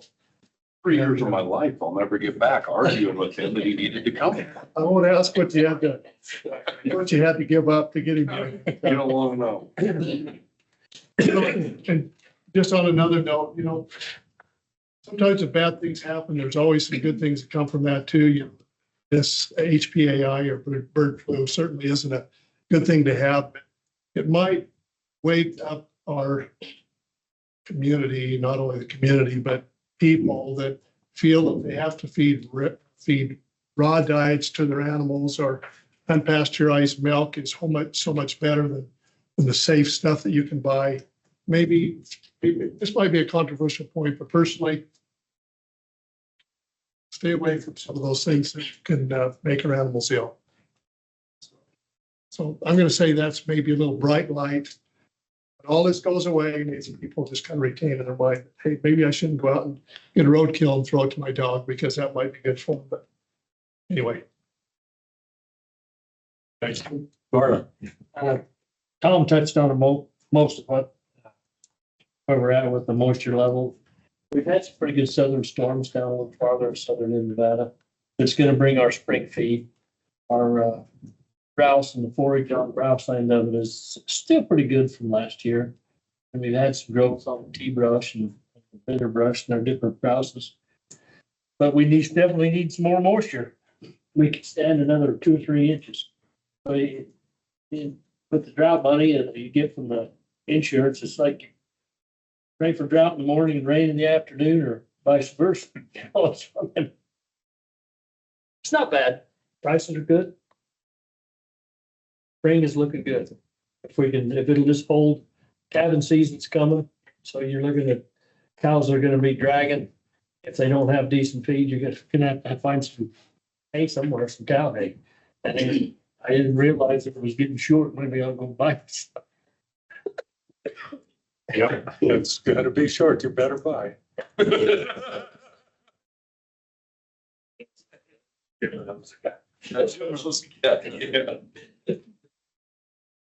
you, Mackenzie. Yeah, thank you. Just an update from petroleum. So first, we'd like to thank NDA and the governor's office on the mitigation during the LA fires. Nevada is an island on fuel supply. So 90% of our fuel supply comes from California via pipeline. So during the fires in recent years, we've seen some supply disruptions. NDA and the governor's office, along with the PCAN Energy and Convenience Association, worked together to create contingency plans if we were to face any supply disruptions, and we did not. So thank you for that, for your support. We are grateful for the support on AB 29 on fuel signage. Easy Bill, our group completely supports it, so thank you for that. Other than that, fuel business is good and well. Very good. Thank you, David. Well, I will say it hasn't happened in Nevada yet, but many western states are introducing pollinator landscape bills in which homeowners have to go and landscape their homes with native material that has been resourced within like 10 to 20 miles of their home. And this not only affects homes, but commercial facilities. So if you live out in Baker and you want to put in a yard, you have to go and you have to have items harvested from local sources, grown locally, and then plant them. And the thought is that native material is supposed to help pollinators reduce fuel consumption, reduce water consumption, and go and be less flammable. And so in the future here, fortunately, it was shut down in California just at the last moment when they realized that there wasn't any way that this was going to be able to take root. But a lot of these groups are out there. The bill sounds very good. And it's actually quite detrimental to almost all communities. Just want to say that if this does come up and have a chance, it sounds like a good bill, but it can be a problematic item. Thank you. Debbie. Debbie Gilmore, Specialty Crops. The 15th Annual Nevada Beekeepers Conference, it's a 3-day conference, was held in Yerington in February. We had entomologists specializing in apiculture. They come from Better Bee in New York. We had someone from the University of Arkansas, Texas A&M, USDA out of Logan, Utah, and Purdue University out of Indiana. The Lieutenant Governor was present and he gave our welcoming speech. Also in attendance at the conference were Lyon County Commissioners and Lyon County School Board members. And this is hugely thankful to the specialty crops grants that you administer. Without that, we wouldn't be able to bring in the quality of speakers that we do. The American Beekeepers Federation, which is a nationally recognized bee organization, held their annual conference in January here in Reno. But mostly, there is a current bee loss crisis happening in, it's United States wide. Nevada beekeepers began seeing some of these issues last summer. The losses are severe, geographically broad, and may impact food security through inadequate pollination services. Millions of dollars worth of bees have been lost since January in California during the almond pollination event. Of nearly 2 million colonies that were needed for almond pollination, less than 300,000 were available. An emergency survey was conducted to find the extent of colony loss. The initial reports indicated commercial beekeepers who manage thousands, and we know of some commercial beekeepers who manage over 80,000 colonies. These commercial beekeepers have lost from 70 to 100% of the colonies over the past 12 months. Beekeepers will be pushed beyond the level of recovery if they experience annual losses of 70 to 80%. How does this impact, or this does not only impact Nevada, but the rest of the country? The losses pose a threat to the nation's food security and grocery prices. More than $23 billion worth of agricultural production, including over 130 fruits and vegetables, depend on the health and well-being of our honeybees. Nevada beekeepers are valuable to our local economies and to local food producers.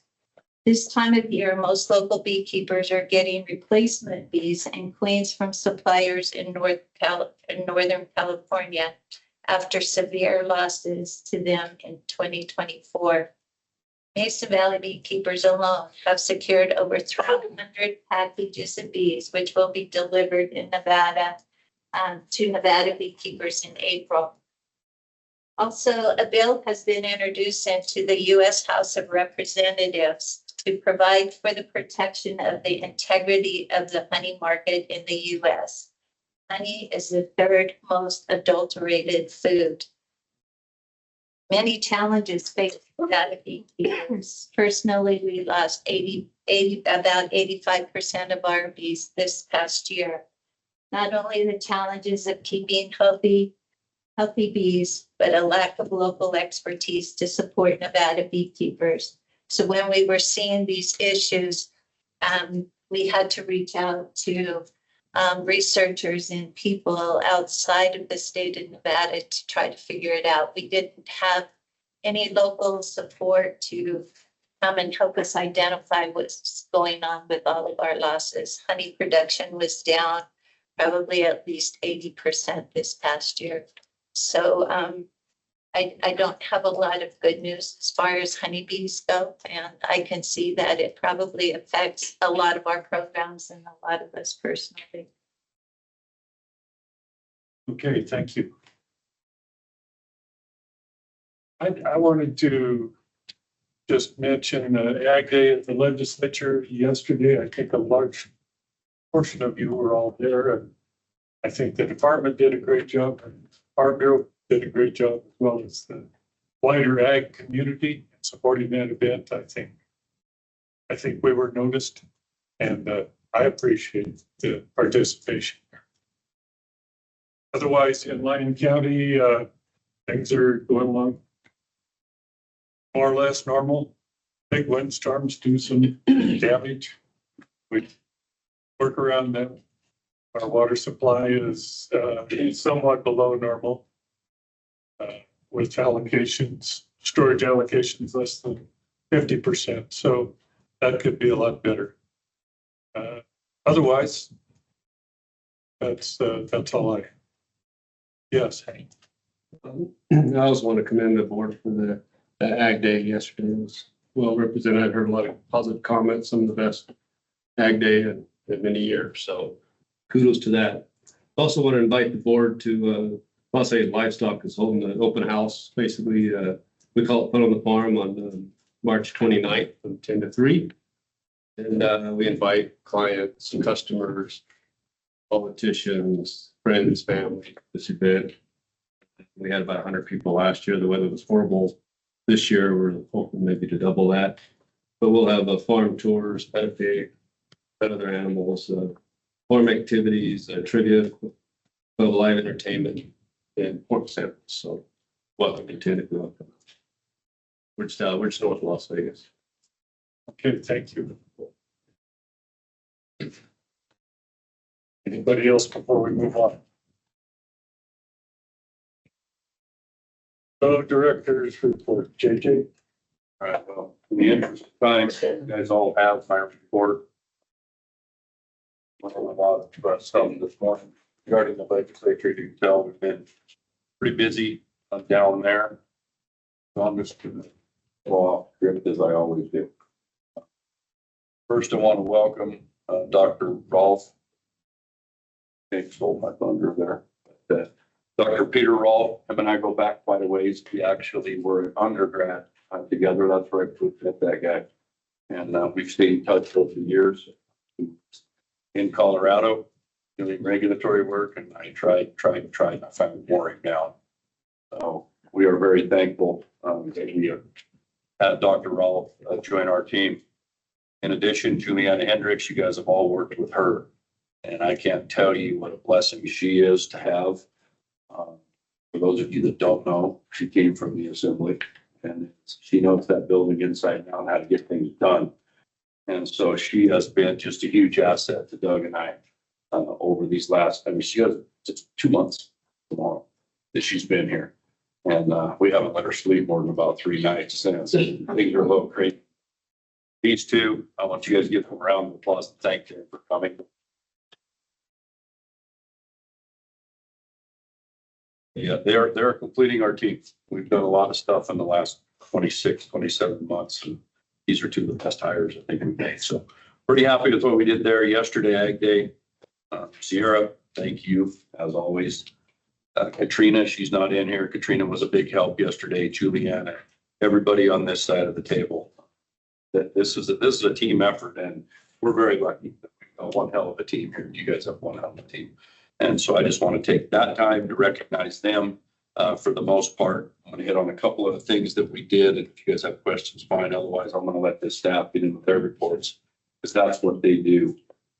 Sage grouse may come up. I don't know if Megan will touch on it, but I did represent the state of Nevada Western Governors Association Greater Sage Grouse Task Force. Both myself and Director Janae were on there, and we held our ground on this 2024 proposed changes on sage grouse.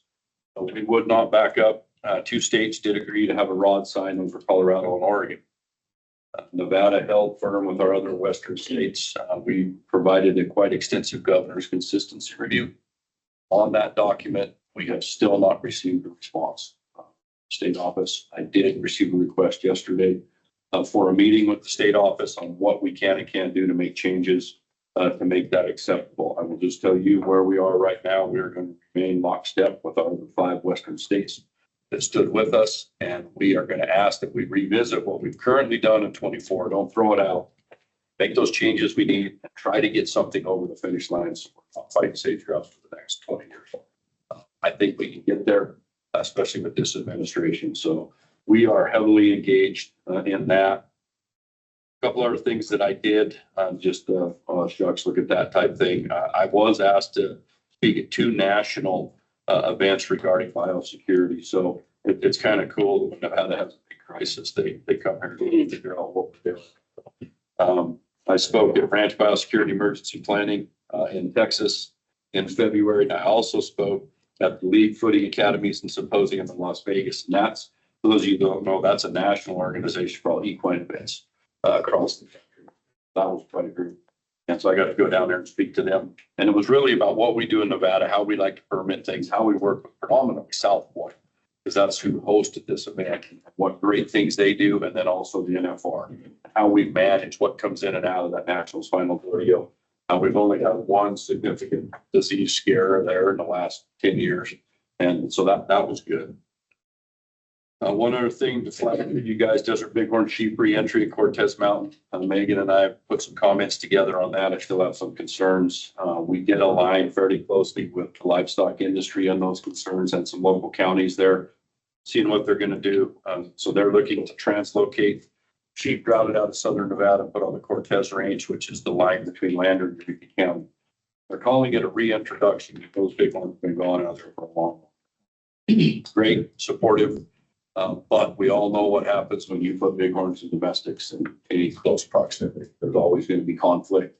But we did ask for the hold harmless clause to ask that they will hold any of those permittees and producers, whether they're cattle or sheep, harmless. In the case we did a disease event going in those bighorns. In addition, there was some active work in that area over the last 10 years to remove a large population of stray horses. Those were claimed by a family in that area, but there were about 3,000 horses removed from that mountain range in the last 10 years. And those ranchers worked conjunctively with that family, with this agency, with the local counties to get that done So I kind of thought it was disingenuous that they worked to get all those horses off the range in the hope of getting some suspended AUMs back, and now we're gonna put sheep on top before we get the suspended AUMs back. So we have asked the BLM to look at those suspended AUMs and consider reinstatement of some of those to those permittees in addition to a potential reintroduction of bighorn sheep. High path, and I'll let Dr. Rolfe weigh in here, and we'll just get this over with now, because then maybe he can go back to work. So yes, we have had quite a run with this high path avian influenza. The last time we met in Las Vegas was literally one weekend to this. And at that time, we had one large operation in the state that was quarantined, and that was with the B313 strain that the rest of the nation was dealing with. Since then, I don't think it's news to anyone that we like to be the tip of the spear, so we had to go out and find a whole new variant in northern Nevada, but we did not know would affect dairy cattle. And I will say that we pulled the trigger, and we did it right after that board meeting in December to institute a statewide testing, because I didn't know at the time where it was. I knew this guy was going to come to work for me, but he hadn't reported yet. Him and I talked multiple times a day about, I don't want to lay a landmine for him to step in, but we agreed that we want to know where this is at. That's how we found this other variant. We went to silo testing everything. We got a little nervous when it came back what it was. We didn't know what the disease was going to do or be. I find it interesting that there's still 3 herds that haven't been touched for whatever reason. And there are some others in adjoining counties that haven't been touched for whatever reason. And I'll let Dr. Bean talk about the clinical signs we're seeing and not seeing and how they're responding there. But we were in the center of the national media there for quite a while. And Sierra kept us on point and kept those talking points where they needed to be. While I was in Texas teaching that class on biosecurity, she was setting up interviews with everybody from CNN to Fox News to local people. And so my cowboy hat was literally what I had my laptop set on with a background, so we could do all these interviews and keep the public and answer the questions like Mr. Kuhn was talking about, so we could keep everybody calm. And that's really what it came down to. We went out as soon as Pete got here and had that conversation with those producers. And I think that's the biggest thing we can do. We don't hide from anything. We went face to face with them. What are your questions? What can we do? And we actively engaged Wildlife Services to help us there. We did hit a little snag with Wildlife Services and the amount of help that had initially been promised and then was actually delivered. So Chad stepped up huge and brought our state employees across the state to do a large abatement for those starlings there. And again, this is team. That's why I'm bringing all these guys up. We couldn't have done that. Wildlife Services threw their hands up, says we can't go on infected dairies without full respirators in the whole 9 yards. You got to be fit and tested. And there's only 2 of those in the West we can bring to you right now. So we went and did it on our own. And I think it was successful. And I really think it helped stop that spread of the disease at that time. So we met that head on. We kept it contained to Churchill County, as was our hope all along. And with that, I want to kick it over to Dr. Rolfe to give us an update on where we are, current numbers, who we've released, who we're hoping to release, and what is our plan for the next little bit. I will tell you, before I turn it over, we still do have the one B313 dairy under warranty. We have not been able to clear that one up, but that's a business practice and we're working with them and we're confident that we're keeping that where it needs to be. Dr. Rolfe. Thanks, JJ. Pete Rolfe again, and I am not a Nevada native, but I am a local. I have returned home finally, so it's nice to be here. It's his fault, though, so I'm not to blame him for everything. You know, it's Doug's fault. You know, it's well enough that this is pretty much how we got together. So currently, so it hit Churchill County. First off, let me say I did not bring it with me from Colorado, but I have been going through the high path scenarios for the last 3 years with the Department of Agriculture, so both in the poultry side of things, and we had a large dairy problem as well, which was the B313 strain, which was the common one in dairy cattle in the United States up until that. The clinical picture between the two has been quite a bit different from what I've seen with the B313. This We have had clinical signs in the cows out in Churchill County, but they've been milder. The milk production loss is less than I've seen with the D313, and the duration seems to be shorter. Some of the dairies in Churchill County aren't high-level dairies with high monitoring, capabilities and all collared and things like that. So there might be some clinical signs that we're not getting detected that are actually present in those lactating cattle. But overall, I am confident and comfortable saying that this D11 thing seems to be behaving a little differently. I don't know if that's from potential immunity that some of these cows have had from exposure to other ones without having clinical symptoms before, or if it's just because they're the first 4 ones that got it and it's a little bit more mild. Currently, we have 10 of 13 dairies that become infected out in Churchill County. We've released quarantines on 3 of those already. So that means we've had 3 weeks of negative bulk tank testing on those cows, and clinical symptoms have subsided. So that's pretty quick. If you look back at most of what we've battled before with the D313, especially including our Nye County premise, they can linger a long time. We've had dairies that have gone 4 to 5 months out there before we get clean bulk tank sample testing on these farms. There's a lot of reasons for that and a lot of lack of understanding why that's possible. Is it persistent carrying cows that are just shedding that virus in the milk, but yet clinical symptoms have gone away? Or is it the fact that cattle movements within a farm just keep perpetuating? But it's nice to see, if you look at all my spreadsheets, that this thing came fast and it seems to be, fingers crossed, leaving kind of quickly too. I don't know if the remaining 3 will be the sole survivors, but at this point, I'm fairly optimistic that we've stopped with our quarantines. We've stopped the spread we can, best we can, from farm to farm. That's the big question. Did this come from starlings? Did this come from what? We're never going to know. I called up an old USDA ally of mine to come and help us with epidemiological work, because it keeps the USDA at bay on my side, makes my job easier, but I trusted her to come and do work that I didn't have time to get done.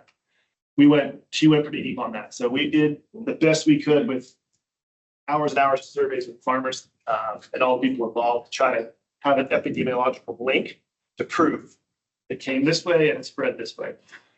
We look at the genetics on these viruses, and then we put it all together and try to figure out, is there a point? Well, we get details in those epi studies that tell us, this could have gone from one farm to the other farm by this. But based on what we see in the virus with the national lab, if they can type it out genetically, they don't always match up.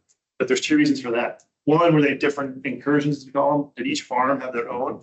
Or did we spread one from one to the other? We'll never know the answer for sure, but we got pretty close to trying to figure that out. I think we did a good job of stopping it best we could, especially not moving it out of our state for someone else to deal with, or any of other dairies in the state that are currently unaffected. So that's a good thing. But we won't ever probably have the full answer of how it came. We have our hypotheses, and we'll stick to those. But we get in trouble if we really tell you what we think happened. But truthfully, it was a wild source of urgency, which was in the birds. Which birds? I'm not sure I can tell you totally. We're currently still doing some wildlife surveys. You get kind of behind when a dairy becomes positive. Sometimes what might have caused it on that farm is already gone. That makes sense. So Wildlife Services is still trying to get wildlife samples to see if we can get more an answer that the picture, what really went down. But like I said, at the end of it, when the report is done, there's still some gaps. So we'll never know. But it's just one of those interesting things. So it's gone pretty well. It's gone better than it has. I'm hoping this week around testing, we will end up with a few more weeks from these quarantines on, and that just keeps happening. But be forewarned, we will continue statewide bulk tank testing for a period of time. How long? I'm not going to say. That's between JJ and I. We'll figure it out. But we're going to have to get these dairies all negative for a period of time, all on the same page before what we'll most likely do is be able to step down weekly to maybe bi-weekly or bi-monthly, and then maybe consider go back to silo testing. The silo testing works, and it's how we caught it. But when we had to trace that back, you should have seen the panic we had for about 2 hours in the office when we had to trace that back to which farms were actually in that silo. So it worked. It did its job. Didn't cost as much time, but it sure cost us some heartache for about 2 hours. So at this point, we're going to stick with bulk tank testing. And many other states are doing that. The USDA has asked us to do that, so it's kind of a national thing. Is it sort of academic? Yes, but it also helps you stop that spread. So there's only so much we can do under quarantines to control that spread, and that's mainly those lactating cows. So it's positive at this point. And on that, I want to say that those producers did what we asked them to do.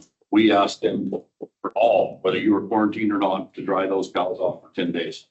Because once we find it, we're already behind. But we didn't want those cows moving, and they did it. They did what we asked them to do because they wanted to protect the industry as well. So we got a good bunch of guys out there in Churchill County that, and we got a good bunch of people at Central Nevada Health and Humans, with the department, here at the state level too. We have, this response, we have been lockstep with them. Done a lot of testing with farm workers. When we do have a positive case, the one, we addressed that like we needed to. Mild, still very little risk to the public. Pasteurization makes your milk safe. Handle your meat, cook it to proper internal temperature, and you can still eat it. So that is our message, and that's where we're going to continue to go. And we're going to continue to let it smolter and burn out. I think the only other thing to add that I would say is I do get quite a few sick bird calls on a weekly basis. Investigated several of those. I did have a positive IPAC case out in Churchill County as well. So, but the rest I've investigated turned out to be negative. But the ones that I get calls on, there's probably some that I don't. So it is around and it is affecting some backyard. Sure. And then that's another reason I moved to Nevada. We don't have a large scale. Yeah. Commercial poultry. If we find dead starlings, because we have found few in our yards, what should we do with these dead starlings? So I'll let you go. You go first. Some of you are gonna find dead starlings in your yards because of work we're taking to evade starlings. Right. Including in your county. Right. Definitely in your county. We put that out normally in advance or right as we're doing it. And so you handle those gloves, preferably double bag them. You can dispose of them if we're doing those treatments. We're more concerned, and I'll let Pete talk to this, about the backyard poultry stuff that we're seeing. If it's hawks, barn owls, that kind of thing, those go to hand down. You need to call that guy if you have backyard domestic. Yeah, that's basically, we do get a lot of calls for dead starlings, whether we did the abatement program or not, but not just starlings, all kinds of birds, wild birds. And unfortunately, we don't have the bandwidth to take care of those. It's not in our budget, it's not in our manpower. So we refer those out to NDOW and let them, they go case by case on, they've got a case definition of when they will investigate or not. But we can't chase all those down. But typically, use your common sense, put on some gloves, or at least wash your hands really well, and put them in a bag, and dispose of them. But those unfortunately we have to send over in. I have a question, Mr. Chairman, please, or Dr. Wolf. So are you saying that any backyard poultry that is deceased or showing symptoms should be taken to NDOW for testing? Is that correct? Not domestic, not backyard domestic. Okay. Only the wild birds that are found. Okay, Yeah. because I have had multiple people call me and say that they've had dead chickens in their blocks in their backyards and asked what to do with it. I've been telling them to double bag it and dispose of it. That's what we want That's to do. perfect. Yeah, Okay, yeah. Just double bag it. Spray with some Lysol. Yeah. If it's 1 out of 13, okay. When it's 10 out of 13, we gotta know. Yeah, one of those. We're gonna go take the other 13 and it's probably IPAC. Yeah, when those calls come in, we can just define them case scenario and say that's enough mortality for me in a rapid period of time. I want to investigate that. And I turn that as a form of piece, funding stuff. So we do want to know about the domestic poultry if they're dying rapidly and abnormal death rates in some backyard. Okay, great, thank you. That is one thing that he mentioned in case you missed. So we did have one backyard poultry in Churchill County that we had to finish to be positive. It is now fallow for a period of time, and then we'll decide when they can go back and repopulate. But it was a similar strain. All right, I'll just touch on a couple of other things real quick, and I'll let you guys move on. We did talk about funding and what are we doing? What's the agency doing? We sent a letter to Secretary Rollins this week at USDA addressing a few points of concern. LFPA, LFS, that's the money we talked about that was taken back in RFSI. In addition to that, Wildlife Services, we lost 2 trappers, state employee trappers in the eastern side of the state because of misinformation that was put out by a federal agency that they wouldn't have a job the way things were going. It's not true. I want the board to hear that it's not true. Those are state employees. They have a job. They are collaborators with the USDA. So we have to enter an agreement every year on the time they were elected so they can use USDA equipment. They were being told that that collaboration wouldn't be continued forward, and therefore they couldn't be an employee. Still going to work. We have a contingency plan in place. We have vehicles, we'll put them in, we'll figure it out if that goes there. But that is another thing I want to talk to Secretary Rollins about, because those 2 employees we cannot hire because we can't onboard them through the USDA so they could drive USDA vehicles, USDA guns, USDA traps, and use their computer system. Because there's a hiring freeze on at that level, we're short 2 guys going into the most critical time of the year in Eastern Nevada for lambs and calves. We are expecting resolution hopefully today from the administrator of APHIS, and if not, we will continue to press on Secretary Rollins that she has got to allow us to hire those, and she's got to tell us what the plan is for that money. And that's where I will leave that. And as soon as I hear, we will make sure you guys are updated via an email from Juliana on what we got done. I'm sure when Chad gets to his, he'll have more wildlife services. End of report, sir. Thank you, Pete. Okay, any other questions for JJ?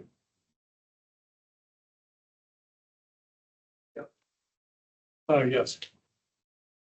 African swine flu, any update on that? It's kind of quiet. I get quiet. That's good. I don't want us to call you. No, I haven't seen anything in the national stuff through my meetings with that. That's We have to put them out. There's some foot and mouth in Eastern Europe we're concerned about. But the New World screwworm is also very concerning as it continues its march north of Mexico. We're not getting enough sterile flies out, so I don't know what we're gonna do. We're very concerned about that reaching the southern border, and that's devastating to everything, humans, livestock, if it gets in you. So that's our next. We're working on high path, but we're keeping an eye on the screwworm, and we're hoping that there will be Arizona's problem first.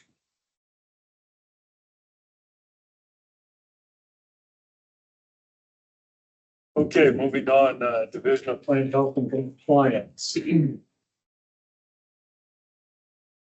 Megan Brown, administrator for Regional Plant Health Compliance. It feels weird going first. You're welcome. So thank you for that. I appreciate it. You're welcome. Fair is fair. Yeah. So my report is very lengthy, so I'm gonna just give some highlights. If you guys have, if I don't highlight some of you guys have questions, feel free to reach out. On March 3rd, we had a hearing for a temporary adoption regulations for our NHC 586 to increase our fee.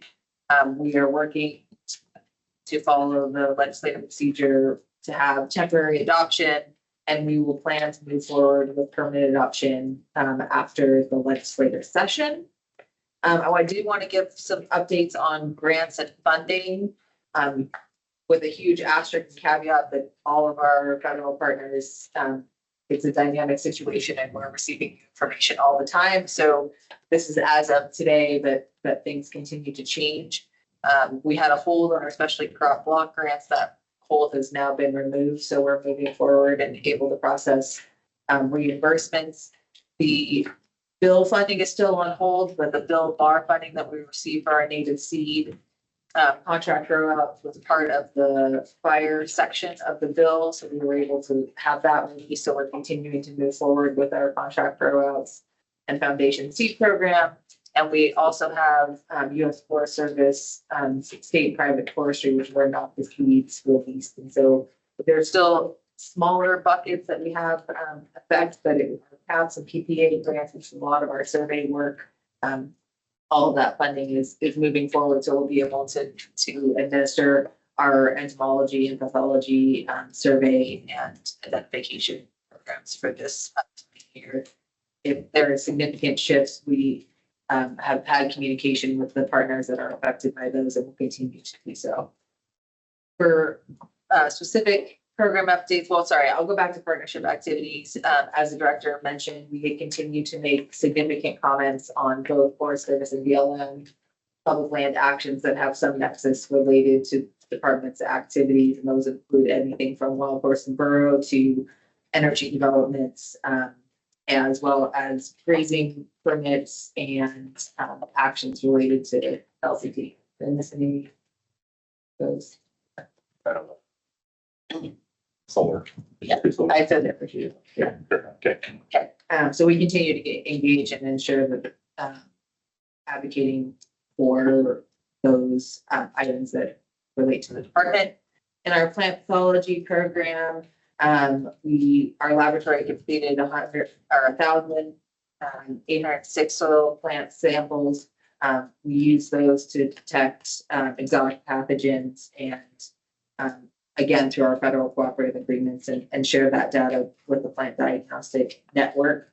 Our seed certification program and our native seed, we've seen an uptick in source identification. So that's where we go and verify wildland collection seed is they're collecting the species that they are. There's no noxious weeds present and that sort of stuff. Our federal partners have really leaned into that. So we did 129 sites with over 117,000 pounds of seed collected on public lands. And that seed goes back to the seed warehouse. Some of that is going to grow outs, and some of that seed we're working to put into our foundation seed program. The seed program also hired a full-time person to help with our seed retailer and wholesaler, as well as general program stuff. This is again a staff member that we are successful in getting our merger budgets, can do great cross collaboration within our seed program. Our Sagebrush Ecosystem Council technical team person, Skylar, has been working on some and helping some participants in that program apply for virtual events programs. Virtual events, for those that don't know, is very similar to a dog collar fence that you have. Livestock wear a something on their neck that provides an audio signal and then provides a stimulus, and you can provide virtual fencing basically. So it provides a barrier, and it's been proven. It's still a work in progress, but has proven to be beneficial for excluding livestock in areas or moving livestock. There's triggers for movement. So if you want them to start moving from one end of the pasture to the other, you can give them audio or stimulus to move to other sides of the pasture. One of the things that was of concern is the towers that are associated with that virtual fence are tall and to be used as a perch for predators. But through discussions with Sagebrush Ecosystem Council, they voted to exclude and allow that to be an agricultural exemption because of the benefits of having beneficial livestock grazing. So excited to see broader implementation in that in Nevada. Our chemistry lab, as well as the rest of our labs in all of the plants, are now part of the LIMS system. That's been a laboratory information system that's been an ongoing project. And so all of ours are up and running well. We've seen a large increase in our sampling coordination with our different programs. Our chemistry lab supports all of our pesticide, hemp, and programs. And so we're really into completing samples. Our specialty crop block grant, now that we are able to move forward, we'll be implementing and going through the process of our 2025 university stuff crop, and more to come on that. Our export and shipping point, so far this fiscal year, we've had 256 federal, state phytosanitary certificates for hay, coffee, mushroom spawn, onions, sage, and other various spices. We've seen a little bit of dip in our onion exports comparative to last year, but not significantly. And we have some tables there that show what those poundages are and from last year to this year, if you'd like to get into it. Starting December or January, we have accepted applications for our hemp program. So far, we have 6 applications for growers, 7 for handlers, covering 7.5 acres of outside production and just over 200,000 square feet of indoor production. In our noxious weeds program, we have stepped up our regulatory actions. So far this year, we have sent out 754 regulatory letters, a significant increase, and we're continuing to do that. We're trying to do targeted area communication related to EDRR species. So we're working within specific counties where we're getting EDRR sections. We've set up EDR early detection and rapid response, work groups in 3 areas of the state, sort of regional, and working with those groups in hotspot areas. So we've sent out in Washoe Valley to yellow star thistle, which is not only a noxious weed, but concern for animal health is poisonous to livestock. Spring Creek Association related to theirs, as well as others. We are also, our NDOT position has worked with NDOT related to the Scotch thistle infestation along the I-80 corridor. We have worked with them to create and have recently approved as of, I think earlier this week or last week, their plan to address Scotch thistle with strong coordination with our staff. They've agreed to $100,000 worth of treatment, and we'll work with them to be able to hopefully implement that successfully over time, as some areas are working for eradication and others may be productive. Norman Crickets was brought up as an update. So the way that our department interacts with that program, it's a USDA APHIS plant protection and quarantine program that we sign an MOU with, but all of the action that we can take is related to PPQ's ability to implement. So their funding and their environmental impacts analysis and agreements with BLM for their letters of instruction and their PUFs. Currently, the EA for Nevada is in draft form and has still not been released to the public. Unfortunately, we were hoping last week that PPQ was going to be able to get the EA out. The EA is very much like a BLM EA, so the EA goes out and draft. There's a public comment period. Our PPQ will then respond to the public and put out a final EA. The window of being able to get that done before treatment needs to occur is evaporating quite quickly. We, as the department, have been engaged since late, well, I would say late summer, early fall, with our federal partners, ensuring that what can be done. The reason that they do an EA is because of litigation. Nevada was not part of that litigation, but PPQ has decided to ensure all their EAs are the same across the West related to that. So we do have a commitment from the Nevada State Office, which I'm encouraged by, that once the EA is implemented, that the PUFs and requests for treatments are all basically ready to go, so that there hopefully will be no gap. But just a huge caveat that the NDA cannot implement any ground treatments or support aerial treatments for Mormon crickets without the EA completed and approved.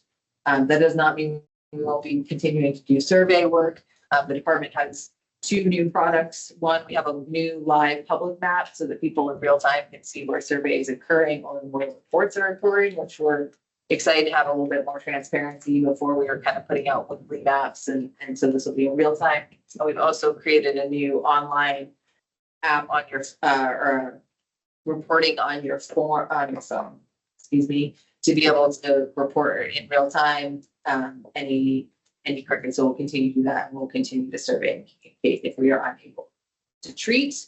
We also created a homeowner fact sheet that we have been putting out, and to help with our HOAs and other associations that may be supporting non-productive methods for treatments of Mormon crickets, and some myth busting around some of that sort of stuff. So I'm hoping that we'll have more of a united communication with our partners, and something that our PIOs have been working on to be able to thank you, Sierra and our team, to be able to do that. So hopefully we're gonna have a little bit more of a solid messaging system moving forward. And I think the last thing is our pest control and inspection. We're almost fully staffed at PCO team. And so we've been able to start bumping up inspections and investigations related to any report that we've been getting. So we're excited that we have a full team and we'll be able to coordinate that sort of stuff to get this spring. Okay. Any questions? So we are putting that together appropriation language to tomorrow on increased funding for Mormon crickets. That's why Doug's on his and I'm down here while she's talking. We're trying to get all that together. It's literally Friday, the 3 of our congressional staff. And we're looking for an increase in that to do more surveillance and more treatment and label treatment. Megan has also put together stuff yesterday to send to Congressman Amity drop the hammer on the PBQ to get the CAL. Question, please, Mr. Chairman. For Megan, is that information that you were talking about, not effective ways of treating worm and crickets, is that available on our website or is that a pamphlet? I believe it's up on our website, but if not, I can email it to you. Yeah. Okay, great, thank you. Yeah. Okay. Yeah, we saw quite, Megan Brown for the record, we saw quite a bit of misinformation and inappropriate things such as use of fire and other things that people were interested in using to. Fire is highly effective. So we just want to encourage people, and in that, we encourage them to reach out to their local pest control operators. We have that list available. To follow labels and then some language about when they go into their local store to ask for some sort of statement that they're using the right language, like I want to treat in my lawn versus I have a pasture and some of that sort of stuff, because I don't think a lot of the general public understand or the risk that using or misapplying pesticides. We're trying to walk that line to ensure that they're asking the right questions so that they're not inadvertently potentially being mistreated or doing non-targeted or having non-targeted effects. Anything else for Megan? Very good, thank you. Measurement standards? Yeah. Thank you, Mr. Chairman. For the record, Phil Strachewski, Administrator, Division of Measurement Standards. I'm just going to hit some highlights, be pretty brief. Welcome questions, etc. We spoke about Assembly Bill 29 earlier. A couple of minor details I just wanted to tack on at this time. One is that anecdotally, a couple of the visitors to our table yesterday asked questions that ended up being relevant to that bill. Hey, are you the people that we talked to if the street sign price is different than the pump price? Yes, we are. And so that was encouraging that I was able to tell them that I'm hoping for passage of this and take action on it. Or hopefully not need to take action because station owners will know, exactly what's expected of them. The second thing was following the hearing on February 10th, somewhere in that next week, KOLO Channel 8 here in Reno did a story on the bill. I would just add that not only have we gotten any negative response from industry or elsewhere, we haven't heard anything, as a result of that story. In the past, in the last couple of reports, I had mentioned a potential BDR that we're also kind of keeping an eye on. And I wanted to give you a little bit of information that had come in since this board report was submitted. There is a bill draft request 51-428 that sits with the, well, at least was submitted to the Joint Interim Standing Committee on Growth and Infrastructure. And this language has been around for a little while, but has never become a bill draft request or a bill up to this point. And just very briefly, I talked to Mackenzie about this and I welcome her to comment further or make corrections as needed. One of budget account 4551's funding sources is a state petroleum inspection fee. As Mackenzie said, we are an island, so we import all of our fuel, and a very small fee is paid on every gallon. At present, every gallon of fuel, except for diesel fuel, but also on lubricating. And for a couple of reasons, we have talked about this, and this has been sort of percolating for several years. And what the BDR language would do is remove the fee being assessed on lubricating oil, but add diesel fuel into that mix. Now, obviously, the volume of diesel fuel relative to the volume of lubricating oil being affected is much different.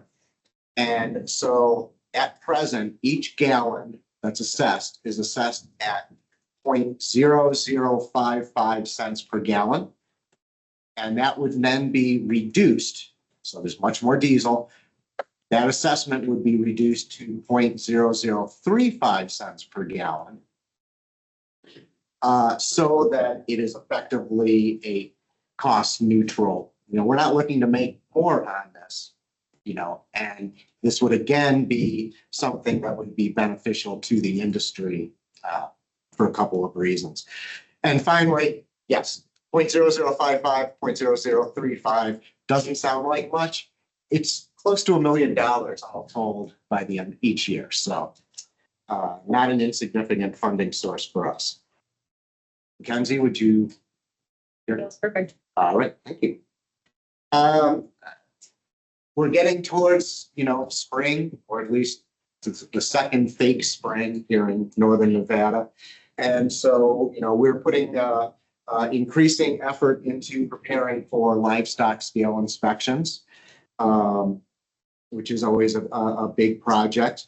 I will say that, you know, last year, for those of you who were on the board last year, you know, we put a lot of effort into increasing the communication that we had with ranches and the different avenues that we would have to communicate with ranches, you know, in terms of their livestock scale inspections. And we knew that we did a really good job. We had made real headway.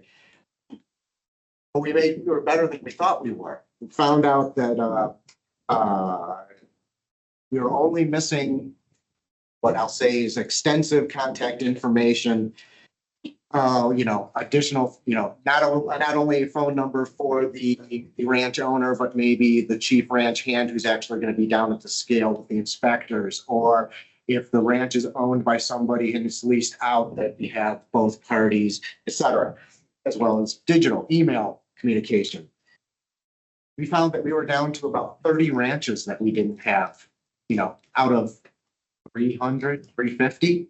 You know, we thought we were about halfway, 60%, but we were that high. And I mentioned that to Director Goytich, and he said, send me the list. And he supplied about half of the ones we were missing. So, you know, we're going to continue that in the field this year, you know, trying to get that information. But, you know, it seems like that was really helpful for, you know, both sides of the transaction. So we're really pleased about that. You know, another big aspect of the livestock scales, inspecting them, is what our staffing is. And, you know, I'll say little aspects of this in a couple of different places, but I'm going to say I'm encouraged. We are at full staffing currently, and that can only help us out. Last year, we only have 2 inspectors staffed in our Elko office. Last year, for the entire season, we only had 1. You know, not only is that down a person, but it's also just very tough on that person who is really running the operation out of Elko. We filled that second position right around the holidays. And he is working out enthusiastic, excited about it. We're really excited as well. As of the beginning of the month, Las Vegas that office is a place that has the majority of the devices statewide, and each inspector has a lot of work to do. And, you know, so that's fully staffed, and he is also coming along quite well. Back to livestock, we are also going to be posting in the next couple of days for seasonal positions out of both Sparks office and the Elko office. And just based on the response that we've gotten recently for postings, we're guardedly optimistic that we will get a good response on that.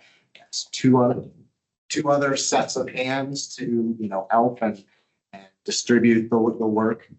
You know, again, for what is a tough job with a lot of away from home time and a lot of long days. And judging by the weather through the winter, we are expecting the season to start out of this office in Sparks at the end of May, short week, Memorial Day weekend or week of Memorial Day. And Elko will either start that week as well or the first week of June. Of course, many of the people in this room are hoping the weather gets a lot wetter and that may impact us, but that's as it is right now. Just a couple of program updates. Gosh, I thought that this was talked about in the December meeting, but I couldn't find it in the minutes, but the department had submitted a variety of capital improvement programs in the last year. And two of them were accepted by Public Works, both of them for the Measurement Standards Building at the back of this campus.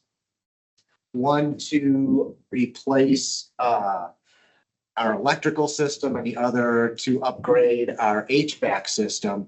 The building was constructed in 1970. The electrical system dates back to that day, and much of the HVAC system does as well. When the engineer was, one of the Public Works engineers was here to, help us with the program. He was startled by the electrical system. So we're optimistic that will pass final muster as well. The only problem is that much of our metrology lab is very dependent on tightly controlled temperatures and humidity. And but because there's some time, even if this gets approved, there'll be some time before it gets started. And because I have such a great staff in that program, they are already working to try and find some alternative ways to get as much of their work done here on site as possible. In the metrology world, there are different levels of specificity, right? With some weights and volume measurements, you're allowed bigger tolerances, and as it gets more specific, it'll keep lower. And so they're hoping to be able to do as much as they can of at least the wider tolerance work. And the fact that they're even working on this now is really encouraging to me. I'm thrilled by that and not surprised, because they have to start establishing what their limits are, et cetera. We're also working to, we have taken in extra work for other states and municipalities who have been in the same boat. So we're hoping to get that they will help us out in turn. And also reaching out, if necessary, to our customers to either see if they want to get ahead of their scheduled recertification time, or even as was done during the pandemic, prepare an exception memo that would extend the scheduled certification. Not much to say about petroleum technology, except that because the weather in Las Vegas is much nicer than it's going to be in a couple of months. This is the busiest time of the year, and so the inspectors are out getting all the samples they can. Lab is full of work and handling it. Sample load is high, but things are going well. Our load in the Sparks lab here is also picking up and will be, throughout the spring. I had mentioned in December, we're getting more than the usual number of complaints. We still are, interestingly, they're not really price related so much as they're more in the performance of the pumps. Not sure exactly what to attribute that to, but either running slow, some leaking ones, so. But there are more of those than I've seen usually. And then finally, on the weights and measures side, okay, I mentioned the fuel complaints.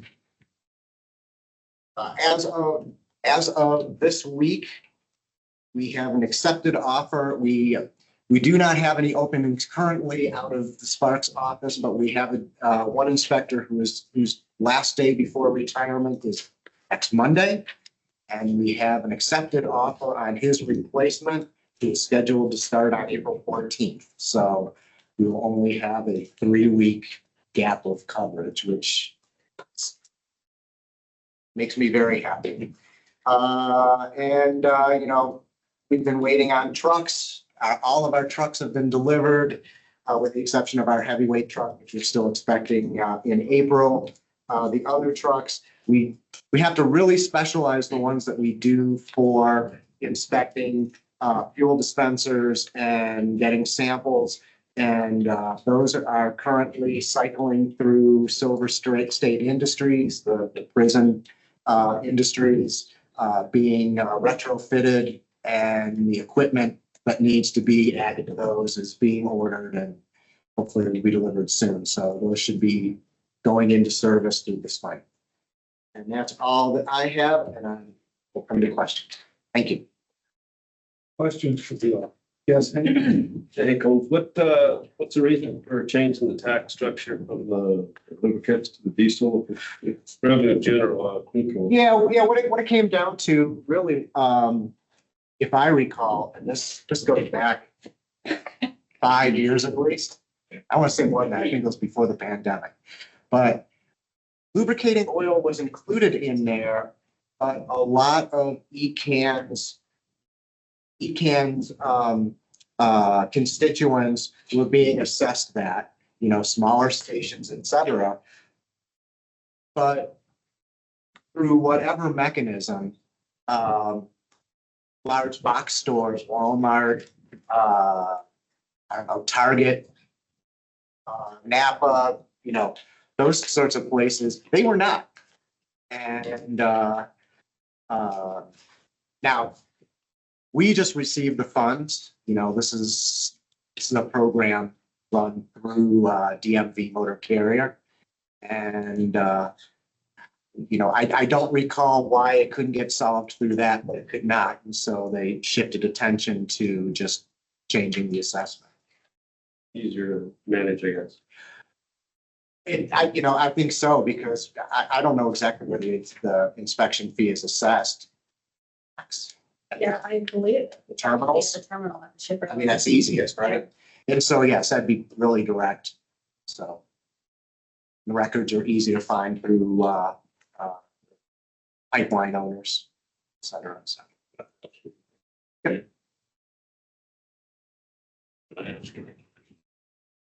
Yeah, go to Jim. What about the fuel that goes directly to the NAS valve? Sir, I don't know the answer to that. That was a good question. Sorry, I spoke. No. That's the question. You must connect offline. I don't want the public to start asking. Okay, messed up. If you have a certain question on it. I'm happy to look into it though for you. It's a good question. When do you think this BDR will it be heard or? Well, I have no idea. It is not attached to a bill yet. It can't, unless it's. Not a standalone. Oh, it can't even be added in. You have, you're gonna stick it on your 29. And it doesn't fit in there. No, it hadn't been asked yet. Right, that's the same. It'll have to be an exempt bill.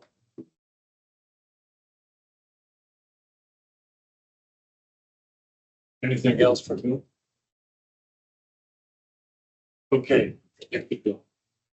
Okay, food and nutrition. Patricia? Hello, for the record, Patricia, Puppy Administrator at the Division of Food and Nutrition. I'm going to be a follower, and I'm going to hit the highlights since you have a lot of information in our report. I am going to start with something that Gabriel Chi and I talked about earlier under pending matters of significance, program impacts. We have Home Feeds Nevada, but actually there were two funding sources, as JJ mentioned. On March 7th of this year, which was Friday, which actually felt more like Friday the 13th, in about 10 minutes, our division lost almost $8 million in funding because USDA Agriculture Marketing Service terminated our LMPA 25, which is approximately 3.92 million that you've heard us talk about, was going to prop up Home Feeds Nevada. And that was a 4-year performance period award that was non-competitive. We also lost funding from the same bucket of money that was referred to as local foods and schools and childcare. That was a little over $4 million. 3.492 million of that was to be passed through to our school food authorities, our schools, to purchase local foods. And approximately a little over 581,000 was to be passed through to 50 of our childcare that are under our community nutrition program area. So those were both termed. The LFSCC was also a non-competitive award that was actually allocated to our state. Both of those would have been pretty much passed through. We didn't use them for administrative funding or anything, so it would have gone to purchase local foods in the state as well. I have a little bit more of an update with Home Feeds Nevada. So as I get to that a little bit later in the food distribution portion, I can tell you a little bit about what we're doing currently with that particular program. And also, if you have questions, please let me know. Under program updates for food distribution, you can see our stats there, just kind of pointing out the Senior Nutrition and Wellness Program. We did receive additional funding from the Commodity Credit Corporation, which we have received before. That is to be completely passed through and awarded to our program sponsors to the tune of about $225,000. And then turning to the next page, pointing out Senior Farmers Market Nutrition Program. That is one of our flagship programs that you've heard us talk about before. It's a great program that will be starting up very soon. We're working on getting all of our coupons, books printed and things that will go to seniors. We're trying to start that program in Southern Nevada in April, whereas we normally start in May. So it may start a little bit earlier, but we'll keep you updated on that particular program as well, so you can help us spread the word for our seniors. We have done some requests for proposal for USDA food. You can see that information there. That doesn't necessarily happen every year. This has to do with our entitlement funding. And then our Nevada Community Food Access, you've heard us talk about that. Round one of that grant is completed. That was approximately $500,000 in state ARPA. And all of that has been completed and spent. Moving on to the next page, for round two of that grant, we are still pushing our applicants, our sub-awardees, to get that money spent, which is also state ARPA funding. And you can see our stats for that program there. And that brings us to Home Feeds Nevada. We have about 139,000 left right now. It was one of our programs that we had paused funding for that had to do with RFR submitted prior to January 19th and after January 20th. We have received notification from USDA that they are now moving forward with funding the remaining of this 2022 award, which is the old local food purchase assistance. And they are going to fund it through the performance period. Our performance period ends June 30. We will not need that long because of what we have left. So this week, we did kind of reach out to one of our dairies to do kind of a test purchase to ensure that the good faith of USDA is they will fund RFRs after January 20th. So we're making about a $6,000–7,000 purchase of fluid milk that will go to the Food Bank of Nevada. That should happen this week. And then we'll work with Kathy's team to get that RFR in to USDA, to the system, to see if we get that paid. If that moves forward and that gets paid, we're going to be blowing through that 139,000. It will not help us to get to harvest for our produce, as I talked about earlier this morning. So it is what it is, but we'll move forward and get that spent just in case they decide to change their mind again. We don't want to give them to June 30th. Any questions on that or that funding? All right, moving forward, community nutrition. You have our stats for child and adult adult care food program and summer food service program there. We did recently get notification that our administrative funding for summer food was approved a little over 323,000. These programs are not as worrisome because they are in statute, they're statutory programs, so they would take an act of Congress to change literally. So that will start in May when school ends. Same with school nutrition. We're moving forward with school breakfast, school lunch. You can see our stats there. Those are also statutory programs that are required to be funded. We haven't had any funding freeze in any of those programs whatsoever. Part of the school, we have finally awarded our pass-through, the part of our pass-through funding for this $850,000 grant to our sub-awardees that you can see listed there. We had some really good projects. We also had a stakeholder meeting. And then that brings us to our National School Lunch Equipment Grant. This is an annual grant that we get. Each one is a 2-year. We've always gotten it. I did recently learn yesterday that the National School Lunch Equipment Grant is considered discretionary funding. So we don't really know what's going to happen to that. We have another source of funding that is referred to as state administrative expense. It is our operations funding that literally pays all of our bills. While that is not discretionary, we received a new bucket of money, about $743,000 funding for this federal fiscal year that they're calling SAE technology funds that we are able to use for different technology projects. The SAE technology funds and the National School Lunch Equipment Grant funds are discretionary funding. So those could be on the table and they could be chopped. We don't know for sure. So those are the other funding sources that we are uncertain about, but everything else so far. Okay, thank you. Any questions for me?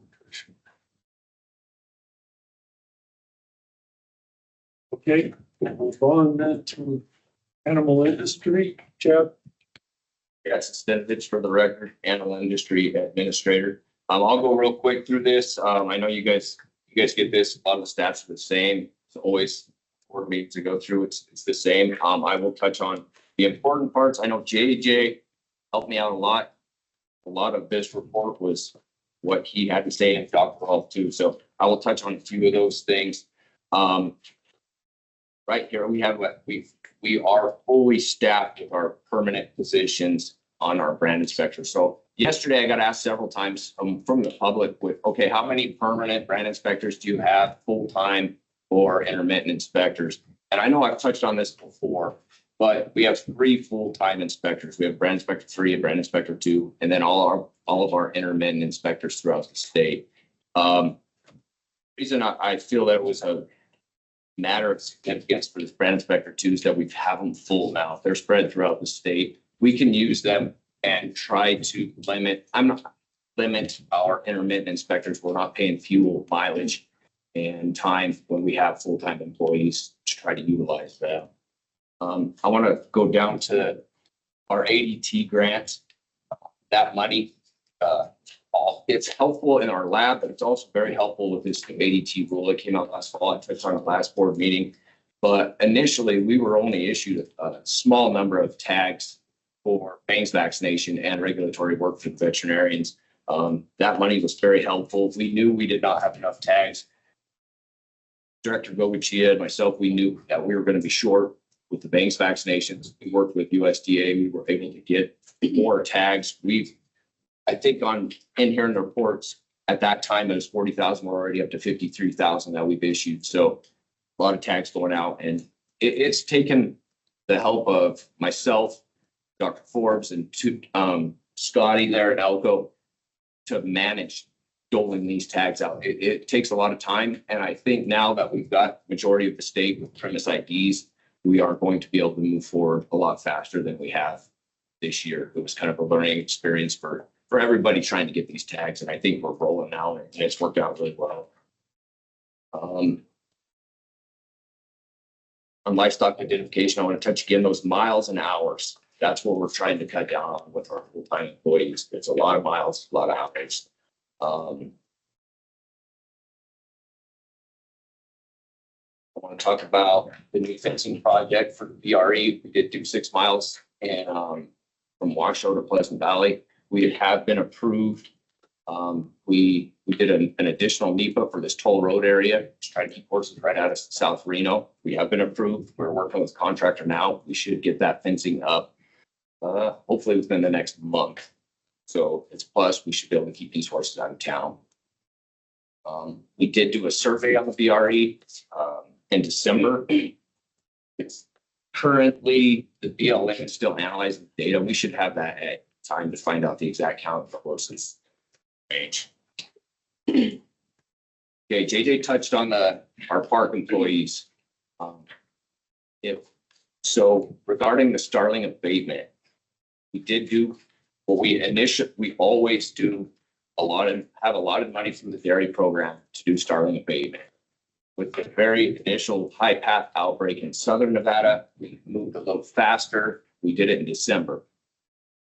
Starling's come back and the director allotted more money to treat them again. Now with the Wildlife Services, USDA having issues, I went with them.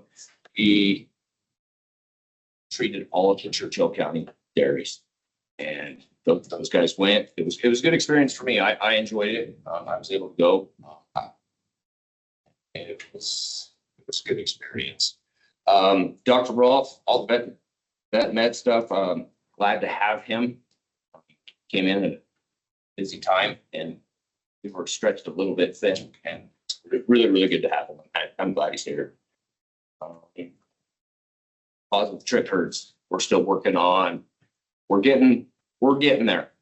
Still getting some positives, but we're getting everybody cleaned up off the quarantine list, all contact herds. They're slowly testing. Hopefully within the next month, 2 months, we have everybody off and we're clean, but it's and we'll start over again. Yes, but it's a work in progress. We're moving. That's all I have for you guys. If you guys have any questions. Any questions on animal news? Okay, thank you.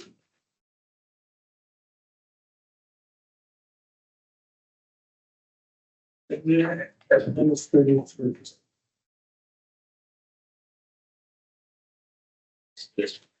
All right. So I'm gonna turn this over to Doug. To walk through this. You guys have a proposed policy of establishing a work nursing home program. And just to be clear, you guys set a policy that's probably 30,000 foot. And then Doug and I work on a procedure that implements that policy. So rather than having you guys do a 5 or 6 page procedure on what it looks like, this has been what we've done in the past. It's worked really well. So I'm going to let Doug walk through this. All right, for the record, Doug Ferris, and just following up with the director, because I think we haven't done one of these in quite a while, so there's a lot of new members, but this is historically how we've done it. So statutorily, the board approves the policies and then the director adopts the procedures, which, like he said, is the down in the weeds, the 6 or 7 pages that addresses this throughout. And so we already have that. We're working on it already, drafting it. But we need the board's authority and to vote on it, whether you approve or not. So with this one, it's pretty self-explanatory, but I'll just cover basically the top section.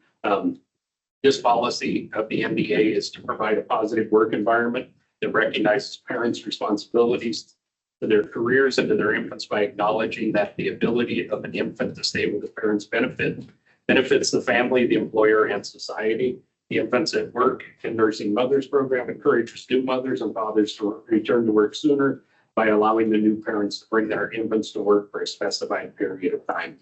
And that specified period of time would be contained in the procedures and approved and adopted by the director. So this is the board giving the director authority to read. Right, yeah, just to follow that. I will say we didn't really recreate the wheel. So there's numerous agencies that have this in place already, state agencies, and they've shared those with us, so we're utilizing those. So it's a common practice anymore. They just didn't have this in place, and we see the need for it currently. So there's any questions? Yes, thanks. Do we have a motion to discuss or? I think let's start with the motion to go adopt. I'll go ahead and move it for discussion. accepted. Do we have a second? I'll second it. Okay, we have a motion and a second. How about discussion? So I think it's a great idea. Just what kind of liability are you looking at? What are some of the other agencies that bringing kids into the workplace? A lot of that, the liability section is covered in the procedure portion. So, and with the other agencies and with this one, I'm sure the other agencies, Richard, have had their days review those before going into place. Deputy, and for the record, I'm unaware of any cases with the state as far as injured children or what could occur as of the implementation of that policy with other agencies. That seems to be a concern. The one thing that I'll add that Doug and I've been looking at, obviously there are places in this building and in our other buildings where we would not allow that, i.e. animal disease lab, metrology, petroleum, fertilizer, chemistry. So, you know, our procedure is going to be very tight where they can and can't be, because there are general public can't go into a lot of these areas. Yes. So we're not talking about daycare, we're talking about the child being next to that, I don't know how, without getting into detail, that's curious. For the record, that's correct. Yeah, it would be, like I said, in a secured location, say an office, cubicle, something like that, where the child just stays with the parent and is not in any of the other areas. Yes, Phoebe. David Rowe. So in certain situations here, I've seen buildings that have to go and be retrofitted in order to have a secure area. And there's no funds for this, and then somebody else is going to go and take advantage of that for storage or private conversations on a phone or things like that. And so, you know, it's a good bill, but I can see drawbacks to it here. And I don't want to go and just arbitrarily vote, but say, yes, I'm for this one. We just did remodeling here and we probably didn't put in a room or an office. We can't have a cubicle without a door on it. For the record, Doug Ferris. So I will say we have worked through this previously. And what we did is the supervisor of the individual who had their infant, we worked through whether there was an office that the supervisor had that was available to use. We did with the new remodel, we did put in what's called a traveling, we basically named it a traveling office for any of the administrators to come. There are no windows. There's only one door entry into there. So that would be another solution because it can be a bathroom area. So you are correct. We have to have a secured, safe area that meets all the guidelines. And we have worked through it and done that previously. So it does take some work, and yeah, we didn't remodel to have an area like that. So that's our plan moving forward. Yes, Tiffany. So does this apply to field staff as well? So can we discriminate against the field staff and office staff?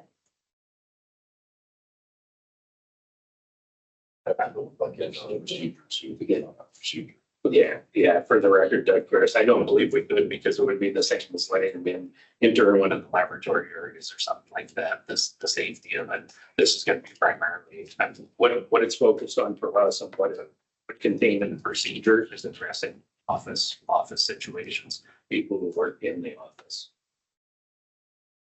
Again, we'll have to have, you know, the Attorney General's office will look at this. Richard will have to look at that and we'll make sure that there is not liability there for it's adopted on the procedure. So. And Deputy, for the record, if there were to be the case that someone off-site needed those accommodations, we would work with the department to make sure that they comply with the statute and any of the policy to make it work. Yes, Fargo. We did this in our courthouse. It's really hard to find, and I'm sure you're running into this. And the reason that we did it in Lincoln County in our courthouse, we had young trainee employees coming in. A lot of them had to have certain certifications for what they were doing in the auditor's office, the clerk's office. And it's really hard to bring in part-time people and train them for part-time. So you get an employee that is a nurse with mother. she either has to quit or you're gonna have to let her off or retrain somebody to do her job. And it was more efficient and more effective for us to keep that individual in the courthouse and let her keep her child with them. She was more content, child was more content. Public loved it. When they come into an office and it was a good thing. It really was a good thing. And so part of what we run into too is with new hires, you have to be at the state specified period of time before you could even eligible to leave. And so that's a problem. We all know that huge vacancy rates have been a problem. The governor addressed it in his state of the state as well. We've cut that vacancy rate in half. And, you know, the last thing we want to do is hire someone that we want as a good employee. They don't meet that minimum time period. They have a child. They don't have the leave. They've got choices. Are you absent without leave? You do that for a while, then all of a sudden all your benefits are in jeopardy. And then just like you said, they're no longer an employee of the state. It's tough. It is it's a tough policy, and a tough procedure to consider, but we're not reinventing the wheel here. We're actually one of the last ones to try to implement. Any further questions, discussion? Yes. Take homes for both offices or Del Vegas as well? For the record, yeah, it'd be implemented in all three office locations. Be a department-wide policy procedure. Anything else? All in favor, say aye. Aye. Opposed? Motion carries. Thank you. Now on to Kathleen Fish. For the record, an administrator and administrative services. Starting with partnership activities. So we had some partnership activities with Made in Nevada. And then as the director stated earlier, is a legislature update. We have been partnering with the Department of Health and Human Services on that budget account transfer. And then also our collaboration with State Buildings and Grounds. We did have a remodel in our headquarters building, which consisted of new cubicles as well as new desks and chairs. Moving on to industry development, we released the 2024 economic analysis. And then in communications, we had 46 news releases and stories. And then some of the communication plans. So we were in the middle of board update, is that right? Yes. Your admin service. Yep. All right. Continue for the record, Kathy Belkin. Educational and promotional materials. We have the 2025 Nevada Department of Agriculture biennial report released. We also had, as was revealed at Ag Day yesterday, the development of the new ag license plate. Public record requests. We had 83 public record requests in 2024, and year to date, we've had 3. Agriculture literacy. Melissa and Monique attended 3 community events in Fallon, Winnemucca, and Reno, reaching about 3,500 people, and attended 4-H event in Winnemucca to educate on careers in agriculture, and reaching about 50 people. In fiscal, we've been busy with our budget hearings, legislature. The state also did launch a new financial system, which replaced their old one called Core NV. And then I will be reviewing budget account for 554, which is the administrative services.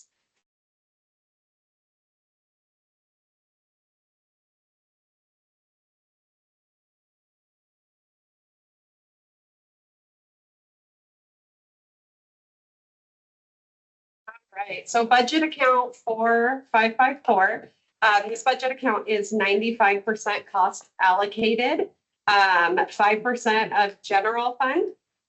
So some of the programs within this budget account are the Nevada Board of Agriculture, Fiscal Services, Information Technology, Communications, Market Development, Craft Beverage Passport, and Meat Inspection Program. So reviewing the revenue, as you can see in FY22, some of the appropriations that have come in for each of the different revenue general ledgers. So as you can see, like I said, we are 95% cost allocated, which means we take a portion of every other's division's budget accounts and move them into 4554. So thank you, team, for your help. We're asking now.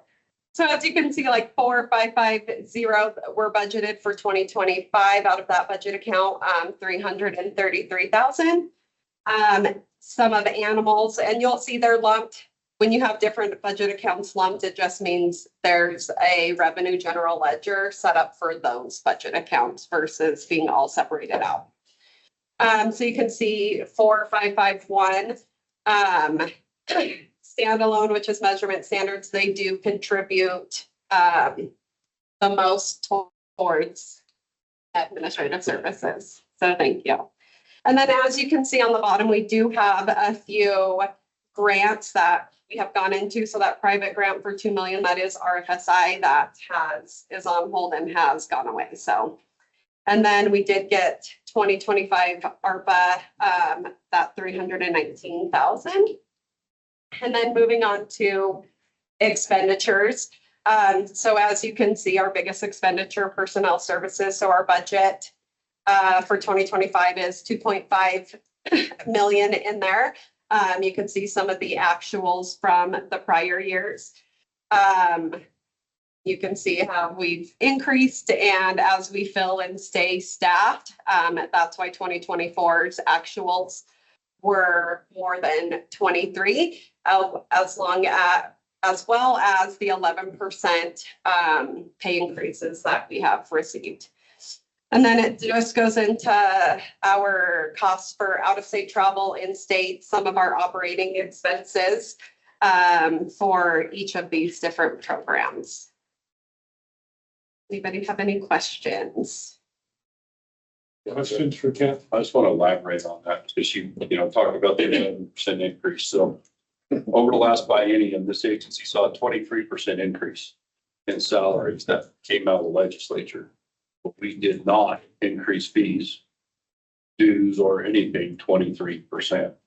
So we are running very tight, and we're doing all the cost saving measures we can. Because being as heavily fee-based as we are as an agency, the only way we could have done that is to raise fees, and that's not what we're going to do.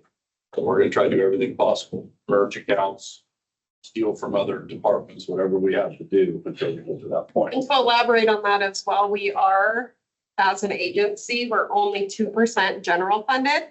So that means we get $2 million out of the $277 million budget per year. So only 2 million of that comes from general fund. Okay, any questions, comments, Hank? Under meat inspection, I see you have some 23 and 24. Was that training with We have the meat inspection? that costs. Yeah. Yeah, it's all training. It's only training personnel. So those three that we talked about, staff that are there, they've been doing that. And additionally, they had to submit that plan to the USDA. So that has to be equal to or more stringent than the USDA accepted. So that was all just busy work, trying to get that pushed through and get the rates accepted. Anything else? Yes, Tom. Round numbers, you talked about reduction in income or grant money. What percentage of your total budget has that been, or do you have an idea? So totally without, so we're 82% federally funded as an agency here. So you probably, it'll take us to about 80, 79% now.